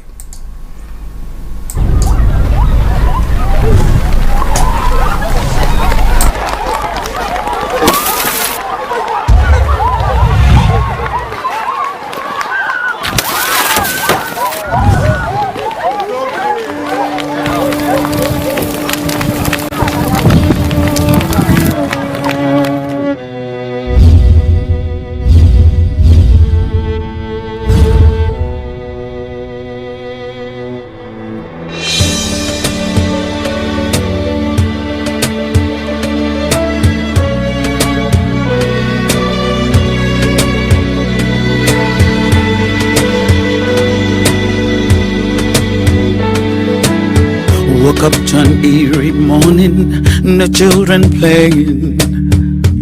No sounds of greetings, one neighbor to another. Oh, it's quiet and gloomy. Peace don't live here no more. No more. Can't believe how much we've hurt each other. Can't believe the damage we've done. Brothers hurting brothers, neighbor harming neighbors. Children grieving for their parents, hacked down before their time. Oh, I can't go out, I don't know who to trust. Fear is just the other of the day. Is peace the way we want to live? With peace we don't have to grieve. When peace reigns, fear goes out the door. With peace we can work out our differences, put an end to all the hate. With peace we don't have to grieve. When peace reigns, fear goes out the door. With peace we can work out our differences, put an end to all the hate. Oh, I know you were hurt. The blow you've been down, so yeah. Cuts deep like a knife, but we mustn't pay back in kind. Leave no room in your heart for vengeance and hatred, no, no. An eye for an eye, so leaves everyone blind. Hey, we have our differences, we cannot change things making war. Without peace, all dreams unhold. Without peace, there's no room to build. So much work to be done to make Nigeria the country of our dreams. We don't have to be with peace. With peace. When peace reigns, fear goes out the door. With peace we can work out our differences. Put an end to all the hate. With peace we don't have to leave. When peace reigns, fear goes out the door. With peace we can work out our differences. Put an end to all the hate. Wake up everybody, it's time to build a new day. Enough is enough, let's put the past behind us. It's only when there's peace that we can build a new Nigeria. Enough is enough, let's give peace a chance. Give it a chance.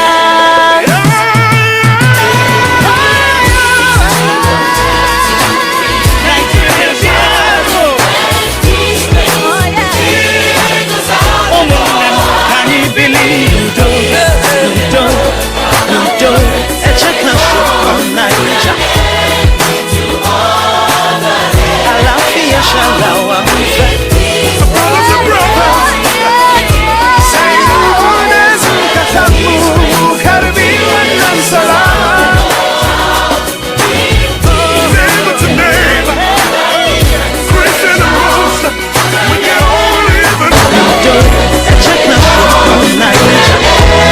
Well, I play a song of peace for Nigeria. And wherever you are this morning, I hope you are enjoying the program.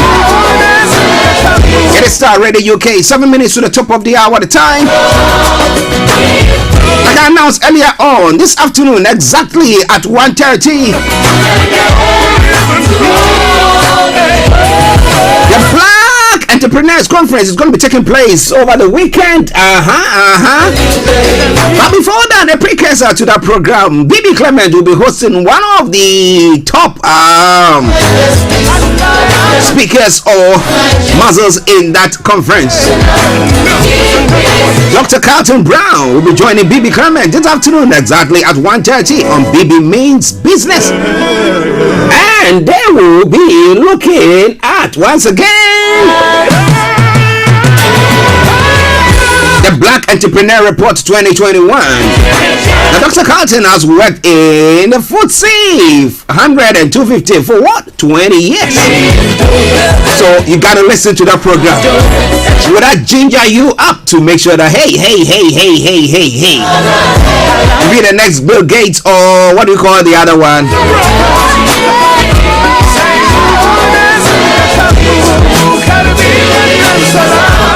Tesla boss. Okay, this is Starr Radio UK. Don't you go away. Let's take a commercial break. We come back and then we continue with the program. I'll be opening the lines after that as well. Stay tuned. Don't you go away. Starr, your favorite African and Caribbean radio station in London. Hi guys, this is your friend Uruj from SendWave. SendWave is a money transfer app that is used by people all over the world to send money to their loved ones in Africa. With SendWave, you can send money to Ghana, Nigeria, Kenya, Uganda, and Tanzania. And the best part is, SendWave is absolutely commission free. Our exchange rates are excellent. You can see for yourself by checking them out on our website. So how do you use SendWave? SendWave is an app that you can download onto your phone from the App Store or Google Play Store. The app is free to download. After downloading it, just open the app and enter your name, email, and phone number. That's it. You're good to go. Make sure you use the promo code SR. S for Starr, R for Radio. This promo code will give you £5 free credit to send to Africa on your first transaction. Your money will be delivered to your recipient within seconds. Feel free to call me on 0749 7377 647 at any time. I'll be happy to tell you all about SendWave and help you in any way I can. Remember to use the promo code SR for £5 free credit. Medasse. Hi everyone, it's your girl BB Clement, the author of How to Go From Employee to Entrepreneur and the host of your weekly business show, BB Means Business, the show where we discuss everything you ever wanted to know about business but you were afraid to ask. How do I start my business? How do I raise the finance? How do I grow my business? Where am I going to find my customers? Join me every Tuesday at 1:30 p.m. on Starr Radio UK to get all the information and tips that you need to become a successful entrepreneur and become financially free. Remember, don't let life dictate to you. Rather, put your signature on life.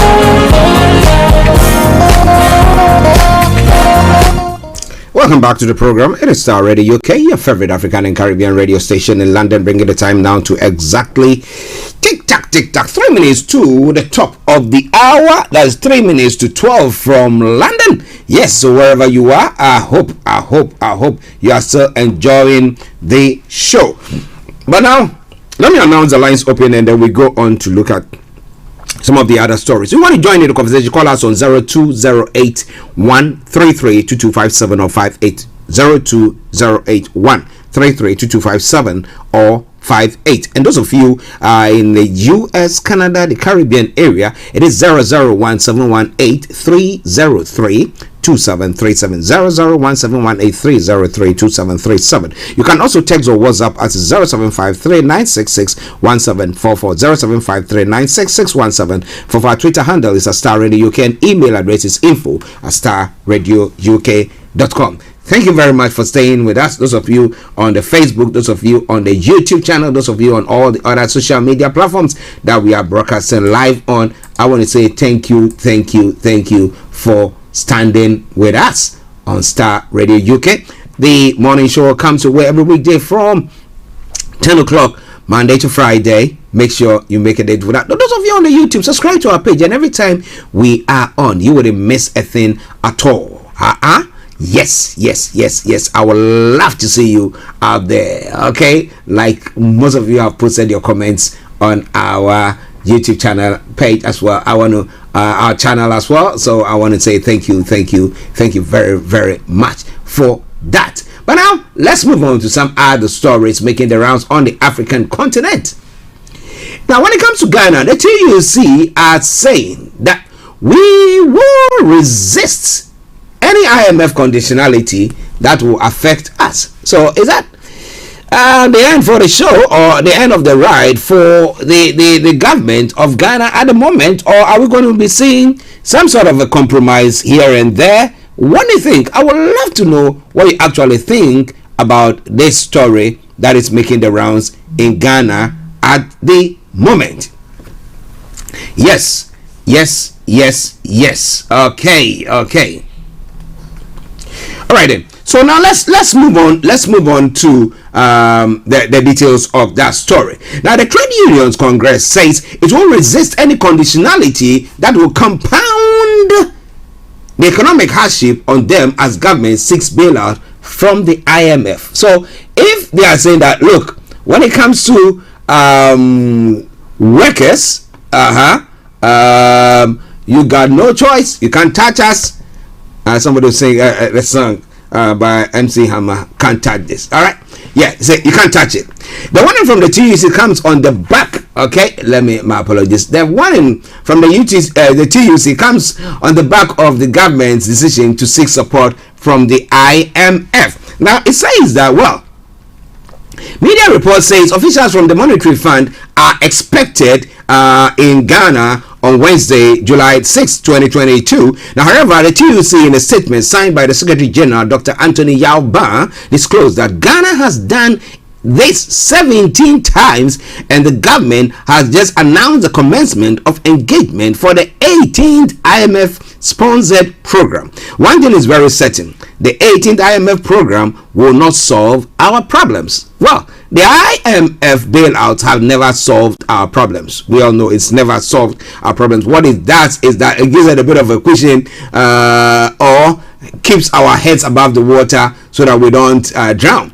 Therefore, we should be prepared for the 19th, 20th and more programs in the next 5 years. Now, even though it is so obvious that IMF programs pay practically no attention to the removal of structural constraints to sustainable growth and development, Mr. Barr stated. Now, it goes on further to say, he continued by, we would like to remind the government that as part of the negotiations for the 2021 and 2022 base pay, we agreed to the 4% and 7% pay increases respectively on conditions that the government will not declare redundancies in the public service, and that government will continue to employ young people into the public service. Now, we would like the government to note that the working people of Ghana will do whatever it takes to prevent the imposition of needless hardship on them and the good people of Ghana. So, this is going to be a problem or a challenge for the government of Ghana. Now, how are they going to deal with that? That is my worry now. Are they going to, was it last week when we had some demonstrations going to be taking place, and we had the police shooting at them, tear gas, and also at the demonstrators, not allowing them to demonstrate. Okay, well, we've talked about what the demonstrator did that was wrong as well, but I've talked about crowd control, which I don't know whether our police actually have been adequately trained and have got the facilities to do so, whether they know what to do, or because some have been saying leading that most of the service, the policemen or those in the service are from the party's grassroots that they brought in. All those people just getting them integrated into the police service, and therefore when they come to or get to a point where they have to see to addressing such issues, they just get on, or all that they have to do is just go shooting or rampaging or stopping people from demonstration. But do you think it's going to work? Because the IMF bailout, well, the information coming through also says that the government, the president, is going to be heading the negotiations. It's going to be heading the negotiations. It is all coming your way from Starr Radio UK, your favorite African and Caribbean radio station in London. 4 minutes past 12, the time, the morning show, the program. Now let's look at another story making the rounds in Ghana before we move to other parts of the African continent and then other parts of the world as well. Now, Rise Ghana that embarked on a demonstration sometime last week that ended up Thursday. Some arrests being made and some more people are being pursued by the police. Now, information coming through says that Rise Ghana group has cautioned the government against what they describe as profligate spending and focus on priority expenditure as the nation heads to the International Monetary Fund for a bailout. In a statement signed by a leading member of the group, Rex Omar, indicated that, like the majority of Ghanaian people, we are not surprised by the decision to seek support from the IMF. Now, though a very late decision in our view, we hope that the government's impending engagement with the IMF will fashion out policies that will serve the interests of the country and steer Ghana out of the current economic doldrums. Now, however, it is important to remind the government that until and unless the president and his government makes a conscious effort to cut down on its profligate spending and focus on priority expenditure, no IMF policy will solve our common issues of corruption, misplaced priority, opaque procurement processes, and virtual abuse of the public purse, Mr. Omar advised. Now, so looking at the statement that the what do they call that group again? Let me get the name right. That is the Arise Ghana. Yes, my apologies for that. The Arise Ghana has made. Do you think the government can just go on? However, it is important to remind the government that until and unless the president and his government makes a conscious effort to cut down on its profligate spending and focus on priority expenditure, no IMF policy will solve our common issues of corruption. Now, how much are they going in there for? They are looking at up to $2 billion. Now, during the lockdown, how many days did Ghana even go in a lockdown? It was less than 2 weeks because they thought, nah, we cannot survive that. Nah, let it just flow. And people just started getting out to go. But they're saying that when the money that they received, they used some of those monies to cater for people. How many times did they give people food? What kind of food? They're giving people a bowl of kenke and stuff like that. My goodness. Well, somebody say, well, every little helps. So that's what they were doing. Now, what about you? What do you think? It is Starr Radio UK. It is your favorite African and Caribbean radio station in London. Now, let's look at some of the other stories. One more, and then we go away. Well, still on the IMF bailout that is making so much rounds in Ghana. Well, the former President Mahama has urged President Akufo-Addo to remove Vice President Mahamudu Bawumia as chair of the economic management team as Ghana goes to the IMF for bailout. Now, others are calling for the president to remove the Minister for Finance and Economic Planning. But the former president is calling for the removal of Dr. Bawumia, who is the chair of the economic management team. So, is it because he's quaking in his boot that maybe standing foot to foot with Bawumia will beat him? Or is it saying that because they think that they've been a failure or he's been a failure, he didn't keep his eye on the ball, and that's what has caused the country to now go seek a bailout program? Now, Mr. Mahama also says Finance Minister Ken Ofori-Atta has lost credibility and should not be part of the team to negotiate with the IMF on behalf of Ghana. Now, in a segment following government's decision to seek a bailout from the IMF, Mr. Mahama said Ghana should present a homegrown solution to the IMF. I remember back in the day, they saying Che consensus. Remember?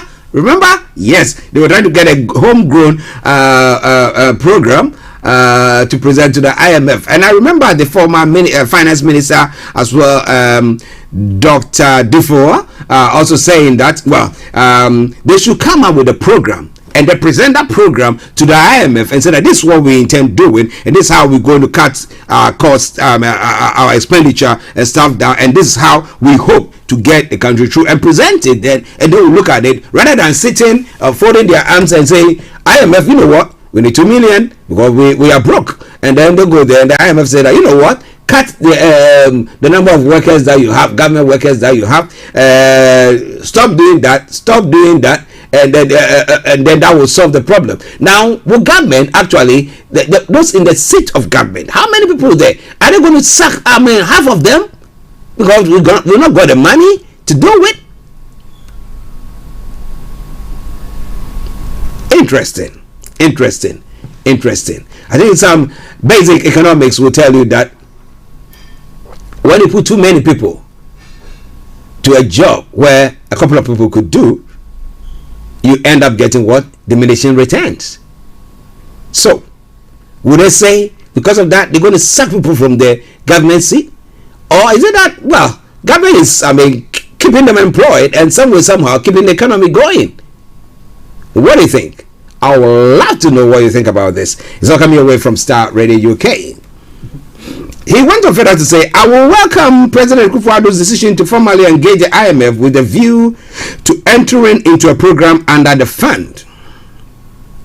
He said, though belated, it should mark an important step towards addressing the dire economic situation which has left Ghanaians wallowing under intense suffering and hardship. Now, beyond the announcement of engagement with the IMF, a comprehensive homegrown program should be fashioned out and presented to the fund for support.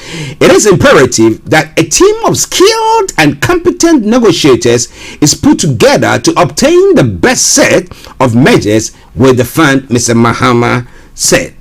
Now, he went further to say, the finance minister who has supervised the disastrous collapse of the economy cannot and should not be part of the team of negotiators. He has also lost credibility and the trust and confidence of stakeholders in our economy. President Akufo-Addo must take a bold decision to replace his finance minister immediately with a more assured and competent person who is willing and able to work tirelessly to turn our almost hopeless situation around. In addition, given his obvious failures, the vice president must be relieved of his responsibility as chair of the economic management team to enable the president to reconstitute the team. Now the question is, was the vice president doing what he has to do, saying what he has to say, critiquing what he has to critique? And yet, because some group of people are trying to do whatever, get as much as they can, and push the country the way that they want, just going on that path. And therefore, he finds himself as a scapegoat there, or as some would say, sympathy. So is there, but his voice is not heard actually. Maybe he comes to make all the statement out about when he comes indoors, he is not, it's a they tell him to shush and just listen to us. What do you think? It's all coming away from Starr Radio UK. It is your favorite African and Caribbean radio station in London. 12 minutes past the top of the hour. Your favorite African and Caribbean radio station in London. Now, one other story my producers have put across for us to put through. Now, barring any last-minute intervention by President Akufo-Addo, the formalities have been lined up by the New Patriotic Party to declare the Domi Kwamenya seat vacant, and has been put in motion with the Privileges Committee expected to nail the Member of Parliament for the area, Sarah Adwoa-Safo, whether she appears on July 6th, that's tomorrow, over her absenteeism in the House or not. Now, Sarah Adwoa-Safo has been absent for several months, running, and has reportedly lost the sympathy of everyone, including the First Lady, Rebecca Akufo-Addo, who sources say maintains a close relationship with Adwoa-Safo's father, the industrialist Safo Kantanka. Now, after several attempts to solve the impasse failed, Adwoa-Safo was referred to the Privileges Committee with two other MPP MPs, but sources say she is the main target. Now, already MPP General Secretary John Buadu said he preferred by-election to an absent MP. The two others, Kennedy Ohene Japan MP for Asin Central and Henry Quarte MP for Ayawasu Central, who is also the Greater Accra Regional Minister, appeared before the committee and are expected to be exonerated but possibly reprimanded as plenary. The chairman of the committee, Joseph Osayo-Wusu, earlier directed that Ms. Safo summons be published publicly as she has been unreachable. So who said that Miss Safo is by this time reading or listening, and or maybe she's just listening to CNN or listening to Star Radio UK, but we decided that this is UK people saying whatever they want to say, whatever that. Mr. John Safo, yes, if I'm reaching out to you, you know what to do. All right then. Okay, now Miss Safo in a series of responses stated that it was untrue that she demanded to be made the deputy minority leader as a condition for her return to parliament. That is so untrue, and I forgive anybody who went out there to insult me because of hearsays, third-party people, or people telling them what they know, which all is untrue. Ms. Safo said in an interview last Thursday. Now, my personal assistant had come in to debunk all of that. And the reason I didn't come in immediately is that as a seasoned female politician, when people are speaking loudly and you speak, you are not heard. And this is the time for me to explain why I kept my silence. And my silence was because it was too rowdy. It was too loud. Now, Ms. Safo also stated that she has no intention to run as independent candidate, even if she loses the primary because of her loyalty to the MPP and President Nana Akufo-Addo. Now, should there be a by-election, her closest contender in the last MPP parliamentary primaries, Mike Okoye Jr., is expected to benefit. Now, what do you think is going to happen there?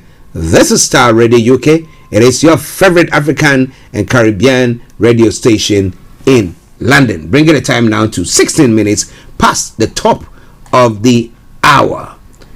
Now, let's finish with all the stories making the rounds on the African continent, and then we take a break.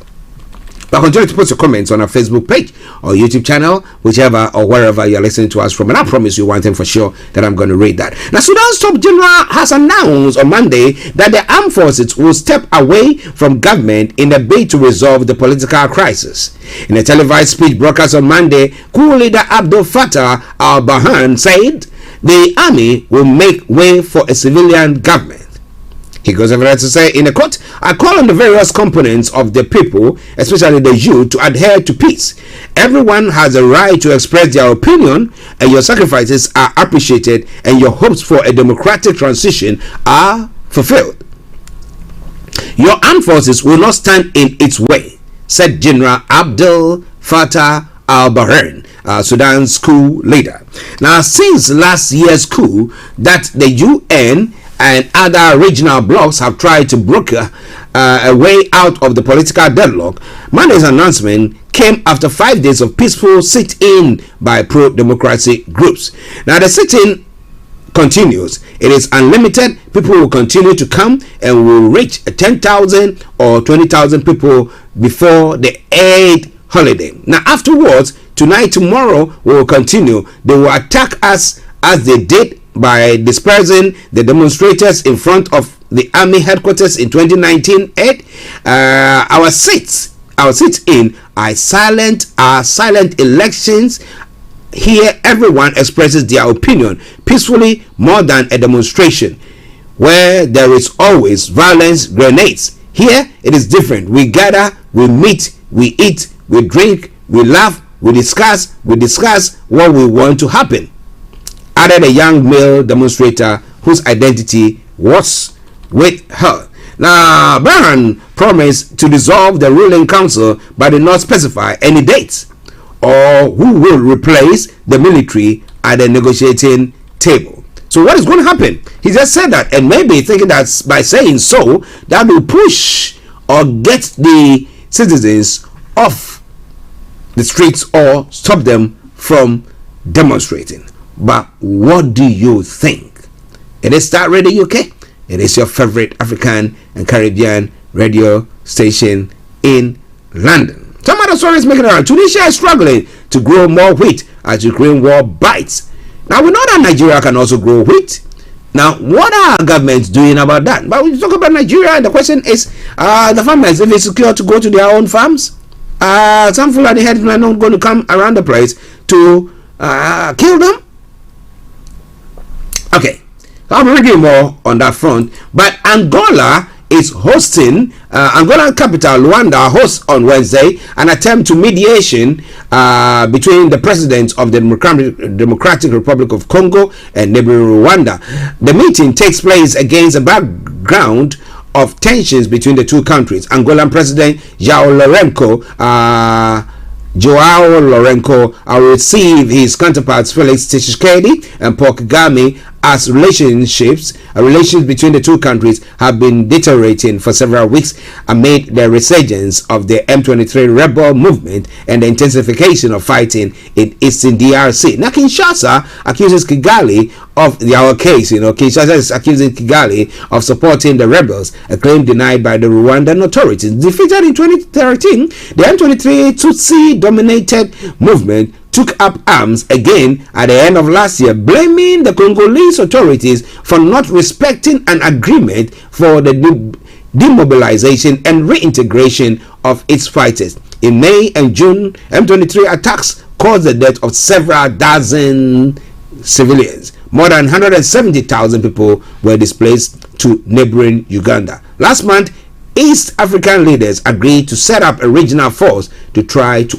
end the conflict. But as whether that is going to work or not is another story. Starr Radio UK, your favorite African and Caribbean radio station in London. Now let's touch on one other story, then we take a break. We come back, look at other stories in other parts of the world. Tunisia's former Monda Matali surveys a sea of swaying golden wheat and reps his combined harvester, a rambling beast from 1976, which he fears could break down at any moment. Now, since the Ukraine war sent global cereal prices soaring, import-dependent Tunisia has announced a push to grow all its own durum wheat, the basis for local staples like couscous and pasta. Now, the small Northeast African country, like its neighbors, is desperate to prevent food shortages and social unrest. But for farmers on the sand-baked plains north of Tunis, even the basics are problematic. Now, I'd love to buy a new combined harvester, but I could only do it with help from the government, said Matali, who is 65. He reckons his outdated machine wastes almost a third of the crop. With spare parts hard to find, he fears a breakdown could cost him his entire harvest. But even a second-hand replacement will cost him an unimaginable $150,000. Our production, even the quality, will go up by maybe 50%, even 90% with government help, he said. So, what are the governments on the African continent doing about this? Because it's inevitable that food shortage is going to come because of the war in Ukraine, where because of the farmers in Ukraine who grow wheat, and the war, therefore they are not able to go around to do that. And those that have been harvested have not been able to be shipped because of the war that is going on there. There have been few issues where we've got farmers saying that, well, their barns have been broken into, and we have Russians military taking, stealing, let me put it that way, stealing their produce or their product. Now, produce, let me put it that way, yeah, and the right to produce, the farm produce, yeah. So, what are the government of African countries doing at the moment? Especially countries where you can grow this wheat or grains. What are they doing? Is government trying to give some supplement in there to help these farmers to grow this? Because it's not going to be only this year. We're going to see it next year as well. You know, in the good book, that is the Bible, when in Genesis, where we talk about Joseph in Egypt, where we talk about the famine that took place, and Joseph and the Pharaoh having a dream, and Joseph coming to interpret the dream and saying that, well, you know what, there's going to be bumper harvest for 7 years, and another 7 years is going to be famine. And what did he do? He built silos and caused people, and then bought lots of the grains, and then kept them there, and that was what was used at the time, and people had to travel from far and near to come and buy that. So that's a bit of this thing for you. So what do you do when you are envisaging? What do you do when it becomes inevitable that this is bound to happen, especially when it comes to food? And that continent has been always relying on, in the African continent, my goodness, we almost, I don't know how many percentage, but almost all the countries rely on food, donations from the advanced countries, the UN and stuff like that. So what do we do under such circumstance? Well, I hope that the authorities in Tunisia will help the farmers to get, combined harvester. What money are you wasting buying all those 4x4s? Get them to get combined harvesters, even use ones, and let them use it, and it will help the country in a great deal. What about Ghana? What about Nigeria? What about what the grains? Grow some maize, grow some rice. Let's do all those things. Well, we are in desperate times. Channel some of the money is there. But well, when it comes to us, some people say maybe we need to get our minds purged with some what do they call that?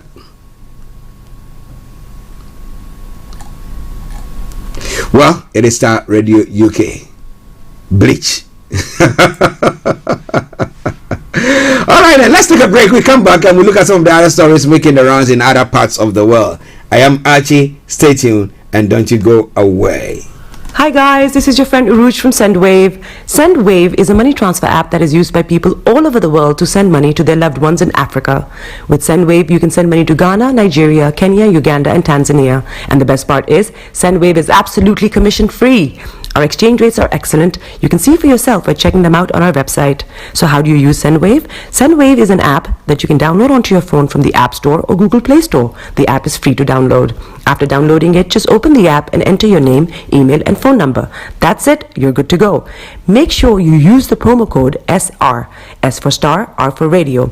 This promo code will give you £5 free credit to send to Africa on your first transaction.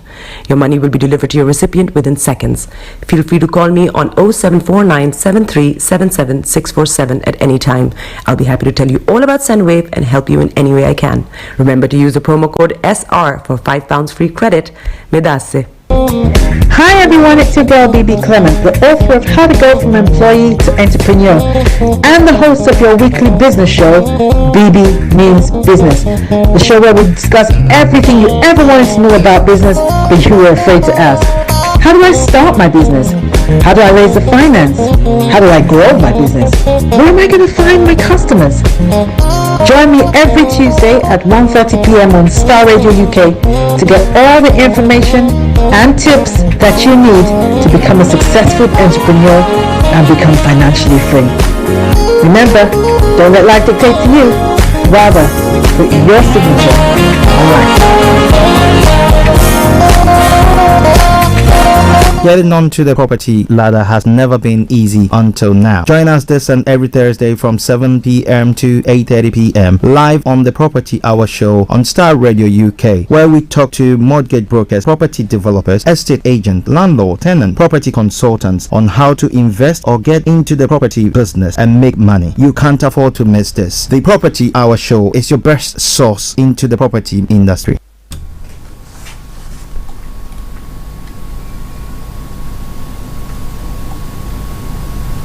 All ladies, you are invited to our premier 13th annual Women's Conference, Lady to Lady Global Conference 2022. Theme, Joy. Date, Saturday, 30th July. Doors open at 11 a.m. Venue, Fairview's Concert Halls, the Phoenix Theater, Croydon, CR91DG3, United Kingdom. Register on www.ladytoladyglobal.org. Music Minister, CLC Healing Voices.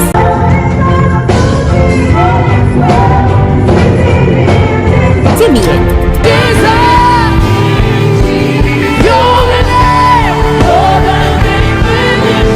Queenie, Ada Ehi. Congratulations, I have seen the glory of God. Top conference speakers, Reverend Betty King, Pastor Marjorie, Pastor Sandra. I did come to Lady, and from that day onwards, my life has never been the same.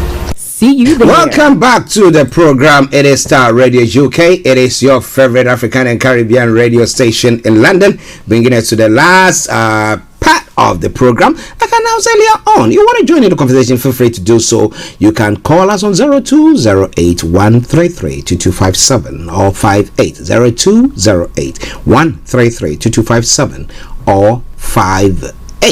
Now, if you happen to be in the US, the Canada area, or the Caribbean area, it is 001-718-303-2737, 001-718-303-2737. You can text or WhatsApp us. It is 075-3966-1744. 075-3966-1744. Our Twitter handle is a Star Radio UK, and email address is info@starradiouk.com. Now, one announcement before we continue with the program. This afternoon, as I've said, BB Clement will be coming your way with BB Means Business, and he'll be having as a guest Dr. Carlton Brown, who has for 20 years been working with the FTSE 100 and 250. Now they are looking at the Black Entrepreneur Report 2021. He's going to be part of the panel for the Black Entrepreneur Conference that is taking place this Saturday in London. Okay, and then that is the 9th of July. Now, Inspired Day Nursery is inviting you to the Summer Barbecue 2022 on the 23rd of July. It is from 11 a.m. to 3 p.m. It's going to be at 68 Woodman Road, Croydon. The postcode is CR02XP. There are going to be games, so you can bring your kids in. Bouncy castle, face painting, music, raffle, and great food, of course. Now, tickets in advance. It's £3 per person. Babies under 1 are free. Okay. Now, more on the door as well. But please bring money and a spirit of giving. All proceeds will go to the Noah's Ark Children's Hospice.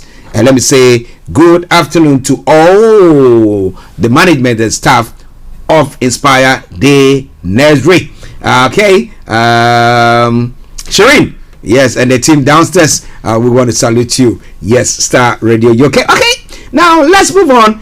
12:31 the time, the morning show, the program. I remain yours sincerely. Everywhere you go, Afrobeat reggae dancehall taking over. Everywhere you go, Afrobeat reggae dancehall taking over. Yo, what's up, people? This is a boy Raskin Bobo One. Tune in every day, every night at the Star Radio UK with the big man them Archie. When I say Otta, you say fire. Okay, so there is fire on the mountain. What about that? Yes, Star Radio UK. Now let's crack on. Looking at other stories making the rounds in other parts of the world. Now, police are using cannons on students protesting in Chile. Yeah.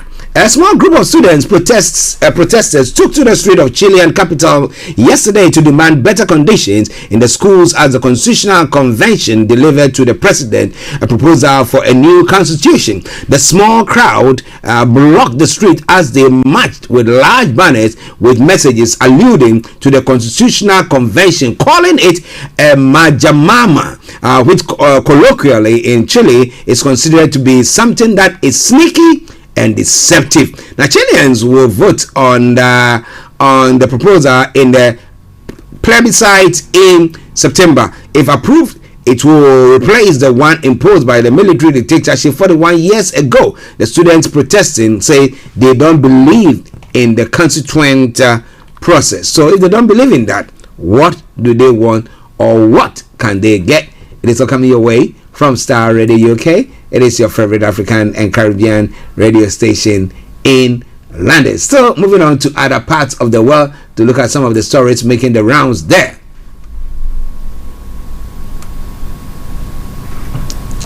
Well, breaking story coming through from the UK front, which we'll be touching on that in a moment. Now, ministers have taken MP's questions as number 10, accused of changing story over what the Prime Minister knew about Chris Pincher. We'll be bringing more updates from that in a moment, as I've said. So just stay tuned. Don't you go away. Yesterday, after I got home from the studio, I had to make a quick call to the US because of my family back there, especially those of them who are in Chicago, especially in Illinois.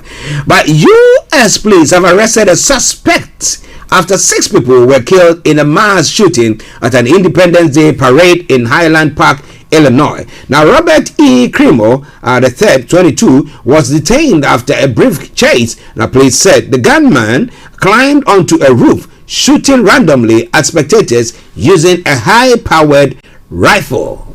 Interesting. What are the lawmakers doing about that? Well, reducing the price on the age. They're putting the age limit for those who acquire these powerful ammunitions and stuff like that. So this one is 22. Does it fall in there? Well, it is the latest mass shooting to hit the US. There has been one in every week of 2022. The President Joe Biden said he was shocked by the violence. Hours later, 2 police officers were wounded in a shooting in Philadelphia during a 4th July fireworks display as well. Mr. Cremo was detained after a manhunt. He was referred to as a person of interest in Monday's shooting, but after his arrest, police said they believed he was responsible. The gunman opened fire at the parade near the city of Chicago at around 10:15 local time, that is 15:15 GMT, just a few minutes after it began. The event was scheduled to include floats, marching bands, and community entertainment as part of the city's Independence Day celebration. But what should have been one of the happiest days of the year quickly turned to panic, with pushchairs, purses, and launchers left discarded on the street as crowd fled from the scene. Some witnesses said they thought the sound of the gunfire was fireworks. The gunman fired at members of the public from the rooftop of a nearby shop, where police recovered evidence of a firearm.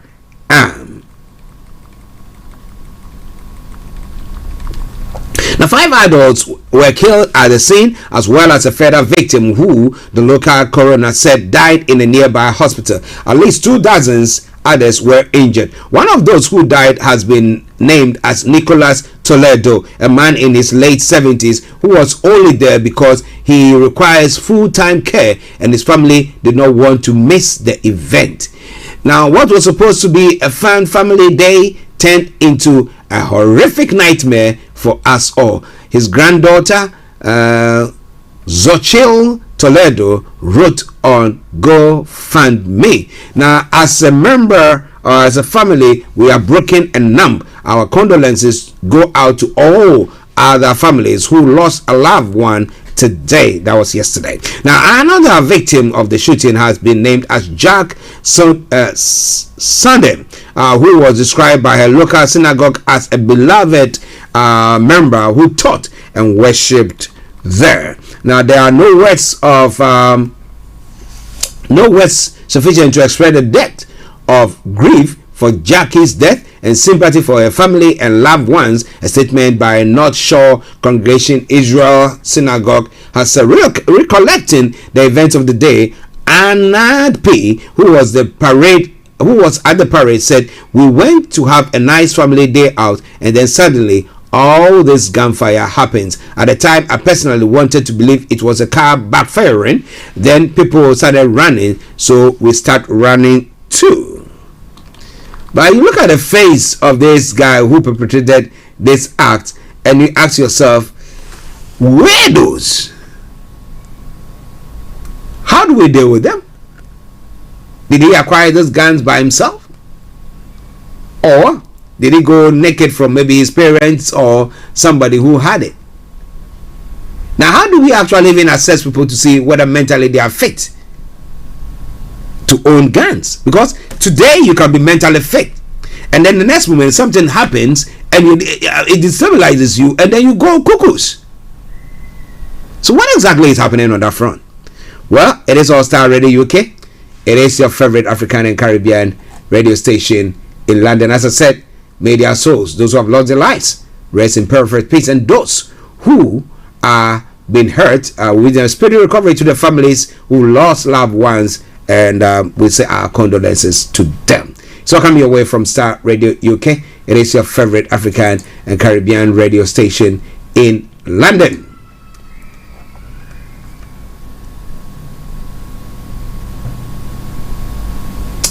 Okay, more stories coming from there still, but let's move on.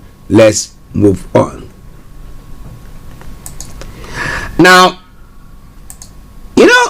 I don't know what happened that some people, some citizens of various countries, especially those from the West, went to Russia, or were they in Russia during the time that things were happening between the banter between Russia and the West, that was the preparation to invade Ukraine took place. But a story is coming through that said that Brittany Griner, the American basketball superstar, has written to U.S. President Joe Biden pleading for help. Ms. Griner has been detained in Russia for over 4 months on what Russia says are drug charges. In the letter which arrived at the White House on Monday, she wrote about her fear that she might never return to U.S. soil. Now, government officials confirmed they received communications from the Phoenix Mercury player. Now, President Biden has been clear about the need to see all U.S. nationals who are held hostage or wrongfully detained abroad released, including Brittany Griner, said a spokeswoman from the National Security Council on Monday. Now, U.S. authorities have reiterated that they are working aggressively using every available means to bring her home. Now, while much of Brittany Griner's letter to the president has been kept private, excerpts reveal her mental state during detention. As I sit here in Russian prison alone with my thoughts and without the protection of my wife, family, friend, Olympic jersey, or any accomplishment, I'm terrified I might be here forever, she wrote. I miss my wife, I miss my family, I miss my teammates. It kills me to know they are suffering so much right now. I'm grateful for whatever you can do at this moment to get me home. Now, Ms. Griner also reminded the president in a letter which arrived on U.S. Independence Day of her father's military service in Vietnam. On the 4th of July, our family normally honors the services of those who fought for our freedom, including my father, who is a Vietnam War veteran. So yeah, it's throwing everything in there. Yes, our family has done this for the nation, and therefore, but well, why was she apprehended? You know, Russians don't see eye to eye with LGBTQ, blah blah blah. You know that. So is that why? Because she's a lesbian? Interesting. We will be looking into that story, following that story very, very closely as the days and the months unfold. Okay, let's move on. One other story from the US front, and then we'll come to Turkey, where it's all unraveling there as well. Now, Shirin Abu Akleh brother has heavily criticized a US report that concluded unintentional Israeli gunfire was likely to have been responsible for the Palestinian American reporter's death. Tony Abu Akleh said the findings were unacceptable and insisted his sister was targeted by Israeli troops. The Al Jazeera correspondent was shot in the head while covering an Israeli raid in the occupied West Bank in May. The US said the bullet was too damaged to tell where it had been fired from. Interesting. The US saying that? A top official in the Palestinian Authority, which has concluded that Abu Akleh was intentionally shot dead by an Israeli soldier, accused the US of trying to protect Israel. Now, Israel's Prime Minister spread sorrow over Abu Akleh's tragic death and said an investigation by its own military had determined conclusively that there was no intention to harm her. Now, Shirin Abu Akleh was a 51 was 51. Was one of the Middle East's most experienced and well-loved correspondent. She was wearing a flak jacket marked with the word press, as well as a helmet when she was killed while walking down a road in the West Bank city of Jenin on the 11th of May, near where a gun battle between Israeli forces and Palestinian militants had taken place. Another Palestinian journalist, Ali Samoudi, was also wounded. So, was it a stray bullet? Maybe it wasn't aiming at her, but because she was entering that particular place where the shooting was taking place, that might be what might have cost her life. Or is it that the US is just trying to whitewash their report so that they say that, well, Israel didn't do anything at all. It was just a shooting that went wrong. What do you think about all that? It is All Star Radio UK. It is your favorite African and Caribbean radio station in London. All right then. One other story, and then we will move from there. And this pertains to what? Okay, in Italy, drought emergency has been declared in northern Italy. Whoa, what are we venturing into now? Well, Italy has declared a state of emergency in 5 northern regions surrounding the Po River amid the worst drought in 70 years. The drought threatens more than 30% of Italy's agricultural produce, according to agriculture union called Diretti. Now, Emilia Romagna, Friuli, Venezia Giulia, Lombardy, Piedmont, and Veneto will be given 36.5 million euros or 31 million dollars. Pounds, my apologies, in emergency funds to tackle the water shortage. Now, several municipalities have already announced water rationing.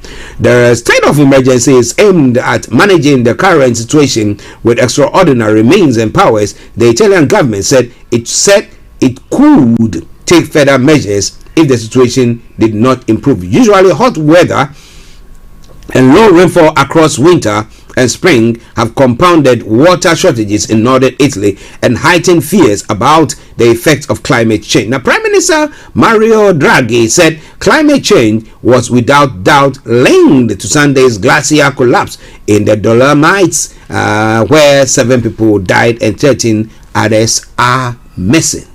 You know, when it comes to environmental protection and all those things that people say and all that, I asked myself, I said, it is a good thing. We need to look at what we are doing to destroy the environment that we live in. But the question is, if everybody decides that we're not going to be doing that, and one nation decide that, yeah, we're going to be embarking on that, we're going to be doing that, is that fair to them? Because that particular country only doing that doesn't actually clear everything. So like the UK doing that, and now there have been all these taxes and all this tightening and tightening and tightening. Now, do you think that the UK alone doing what is doing, and we have government, and even with that we have all these environmental demonstrators or whoever, they're saying the government is not doing enough. They need to push, and the question is, they're pushing, but how are we going to sustain ourselves, keep ourselves alive before we get to that particular place? If we do that and through that struggle we've died. So we're only until the time that the stakeholders, the big polluters, have all said that no, let's stop this and let's all embark on that. I don't think it's fair for one nation to just say, oh, we are the trailblazers and we are going on to do that single-handedly. Whatever you are doing is just like a drop in the ocean. That's what I believe in. It is my belief. You cannot question that. Well, it is Starr Radio UK. What do you think about that? It is Starr Radio UK, and it's your favorite African and Caribbean radio station in London. We've got about another 12 minutes to run up the program. Yes, as I announced earlier on this afternoon on BB Clement, we're going to be having Dr. Carlton Brown, who has worked 20 years on the FTSE 100 and 250, and they'll be looking at the Black Entrepreneur Report 2021. Yes, and it's a precursor to the event that's going to be taking place this weekend, the 9th of July. That is coming Saturday. But what do you think about all that? It is All Star Radio UK. It is your favorite African and Caribbean radio station in London. All right. Now, one final story, a quick one before we come to the UK. Tourists taking ones from Sweden and Finland. Now, NATO has formally launched the process to bring Sweden and Finland into its military alliance, but a key condition for NATO member Turkey is the handover of more than 70 people described by its president as terrorists. The leaders of the two Nordic nations say they are taking the issue seriously, but ultimately extradition is up to the courts, not politicians. So who does Turkey want, and could they ever be deported to Ankara? That's the question that is being put. Sweden and Finland applied to join the West Defense Alliance after Russia launched its war in Ukraine. Turkey was the only one NATO 30 member state to block their bid until the two Nordic states agreed to a set of demands, including handing over individuals with alleged terror links. Now, under a memorandum signed at a NATO summit last week, Finland and Sweden agreed to address Turkey's pending deportation or extradition requests of terror suspects expeditiously and thoroughly, with bilateral legal frameworks to facilitate extradition. Now, President Recep Tayyip Erdogan said Sweden had promised to extradite 73 terrorists and had already sent 3 or 4 of them. Pro-government Turkish daily Hurriyet published a list of 45 people, including 33 sought from Sweden and 12 from Finland. Now, if you're one of these people, what do you want to do? You have to flee those countries, move on to another country. Don't you think so? Because if the court does not help, rule against your extradition, for sure you're going to be extradited to Turkey, where Erdogan is waiting for you there. Would he do so? Well, because Sweden and Finland are thinking of their security, so you have to think about your security. What about that? It's all coming your way from Starr Radio UK. It is your favorite African and Caribbean radio station in London. Bringing the time now to 9 minutes to the top of the hour. Yes. Don't you go away. We're going to be looking into more of the stories making the rounds before we bring the program to a close. And this time around, we are coming to the UK front.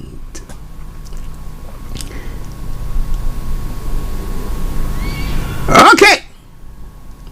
My namesake, maybe one of my families, I need to go find out about her.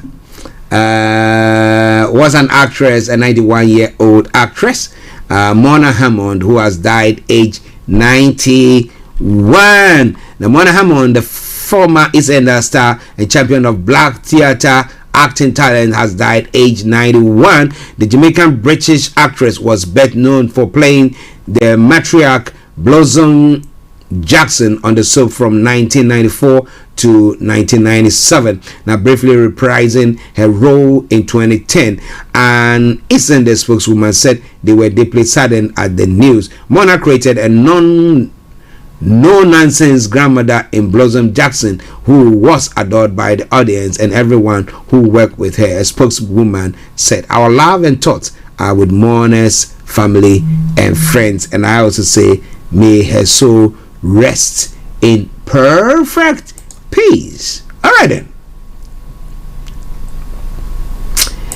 Well, if you are looking at the economic output or the outlook at the moment, then seem to be blinker than it is been already predicted. Now, the economic outlook of the UK and the rest of the world has deteriorated materially, the Bank of England has warned. Now, energy and fuel costs are rising rapidly around the world, pushing up prices in general more quickly. However, UK banks are in a position to weather even a severe economic downturn, the bank has said. He told banks to keep more money in rainy day funds to ensure they can weather any storm. The bank bank's comments came in its latest financial stability report. International forecasters such as the IMF and the OECD have said Britain is more susceptible to recession and persistently high inflation than other Western countries. Now, a lot of which are grappling with energy and commodity market shocks. While the bank said the UK's banking sector was well placed to cope with a severe downturn, it said banks must increase the amount of money they set aside to absorb shocks. Starting a year from now, banks will be required to set aside a sum equal to 2% of their assets as a buffer, as opposed to the normal 1%. The Financial Policy Committee said it could vary the rate in either direction depending on how the global economy pans out. Well, are we in a comfortable place? Ooh, my goodness. Well. Now, if you are embarking on a travel over the week, over the summer, or yes, those weekend wherever, 4 in 10 travel insurance policies offer no protection for air passengers if holidays are cancelled owing to strikes, which has won. Now, while airlines are required by law to refund the cost of a cancelled flight, some holiday makers could lose money spent on hotels and other expenses. The consumer group is urging people to look closely at their policy ahead of expected summer disruptions. Now, package holiday are covered in full if any part of the trip is cancelled. Now, which said the travelers who organize flights, accommodation, car hire, and so on separately should always buy suitable travel insurance when they book. So, are you traveling? Have you booked a suitable travel insurance? If you have not, a word of advice to you, please do so you don't lose out on any of your money or that you put across there. A final story, then we bring the program to a close. Number 10 is telling truth. It's not, my apologies, number 10 is not telling truth about Pincher. That's what an ex-official is saying, and that's been the story that's been going around this morning. It says that number 10 is not telling the truth, says ex-senior civil servant. Number 10 did not tell the truth when it said the Prime Minister was unaware of former complaints about Chris Pincher's behavior. The former top civil servant in the Foreign Office had said. Now, Simon MacDonald said the Prime Minister had been briefed about an inquiry on Mr. Pincher, then a Foreign Office Minister. Now, asked if this was correct, Dominic Raab, who was Foreign Secretary at the time, said it was news to me. So he didn't know about that. Asked if this was Mr. Pincher was suspended as a Conservative MP last week. Now, currently sitting as an independent MP for Tamworth, he lost the Conservative whip over allegations he groped 2 men at the Carlton Club, a private members club in London. He says he is seeking professional medical support and has denied misconduct. He's been contacted but has not given any response yet. Now, Downing Street had previously said Mr. Johnson was not aware of any specific allegations against Mr. Pincher when in February he appointed him Deputy Chief Whip, a role in which he was responsible for enforcing discipline among Conservative MPs. Well, the disciplinarian is now supposed to be disciplined. However, a cabinet minister, Michael Ellis, is making a statement in the Commons. He is facing questions from Labour Deputy Leader Angela Rayner about what the Prime Minister knew of Chris Pincher's behaviour. Now, Pincher was suspended as a Tory MP last week after being accused of grabbing 2 men at a private members club while drunk.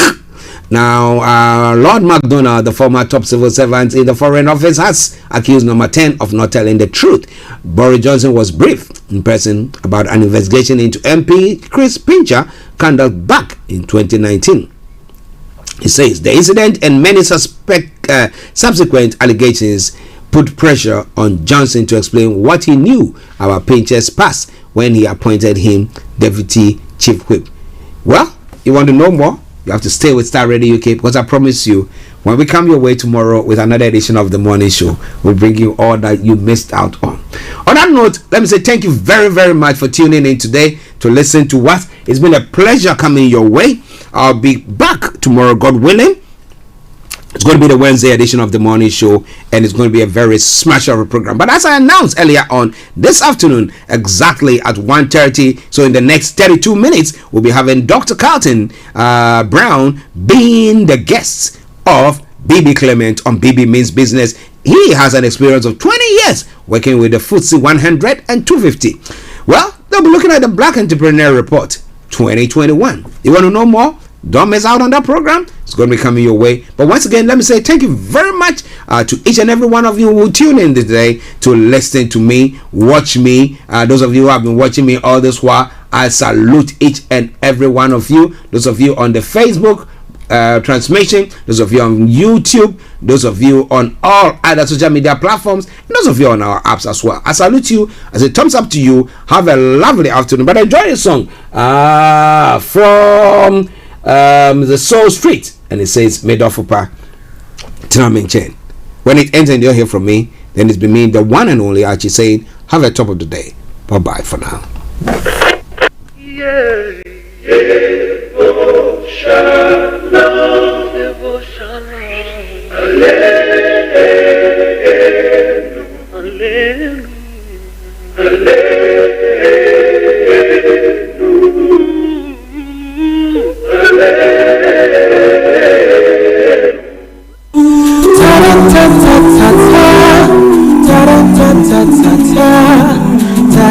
This is Starr Radio UK. Thanks for listening.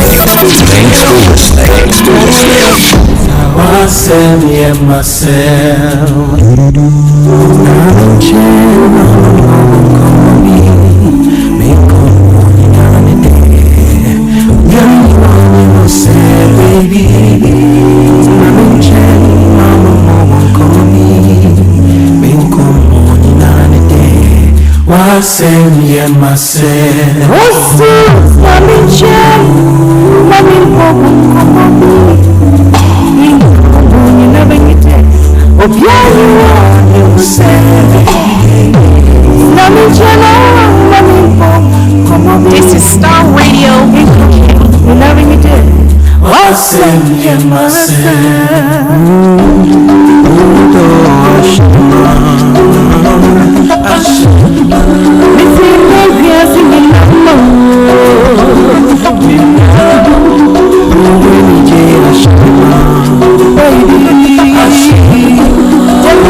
Don't you break my heart.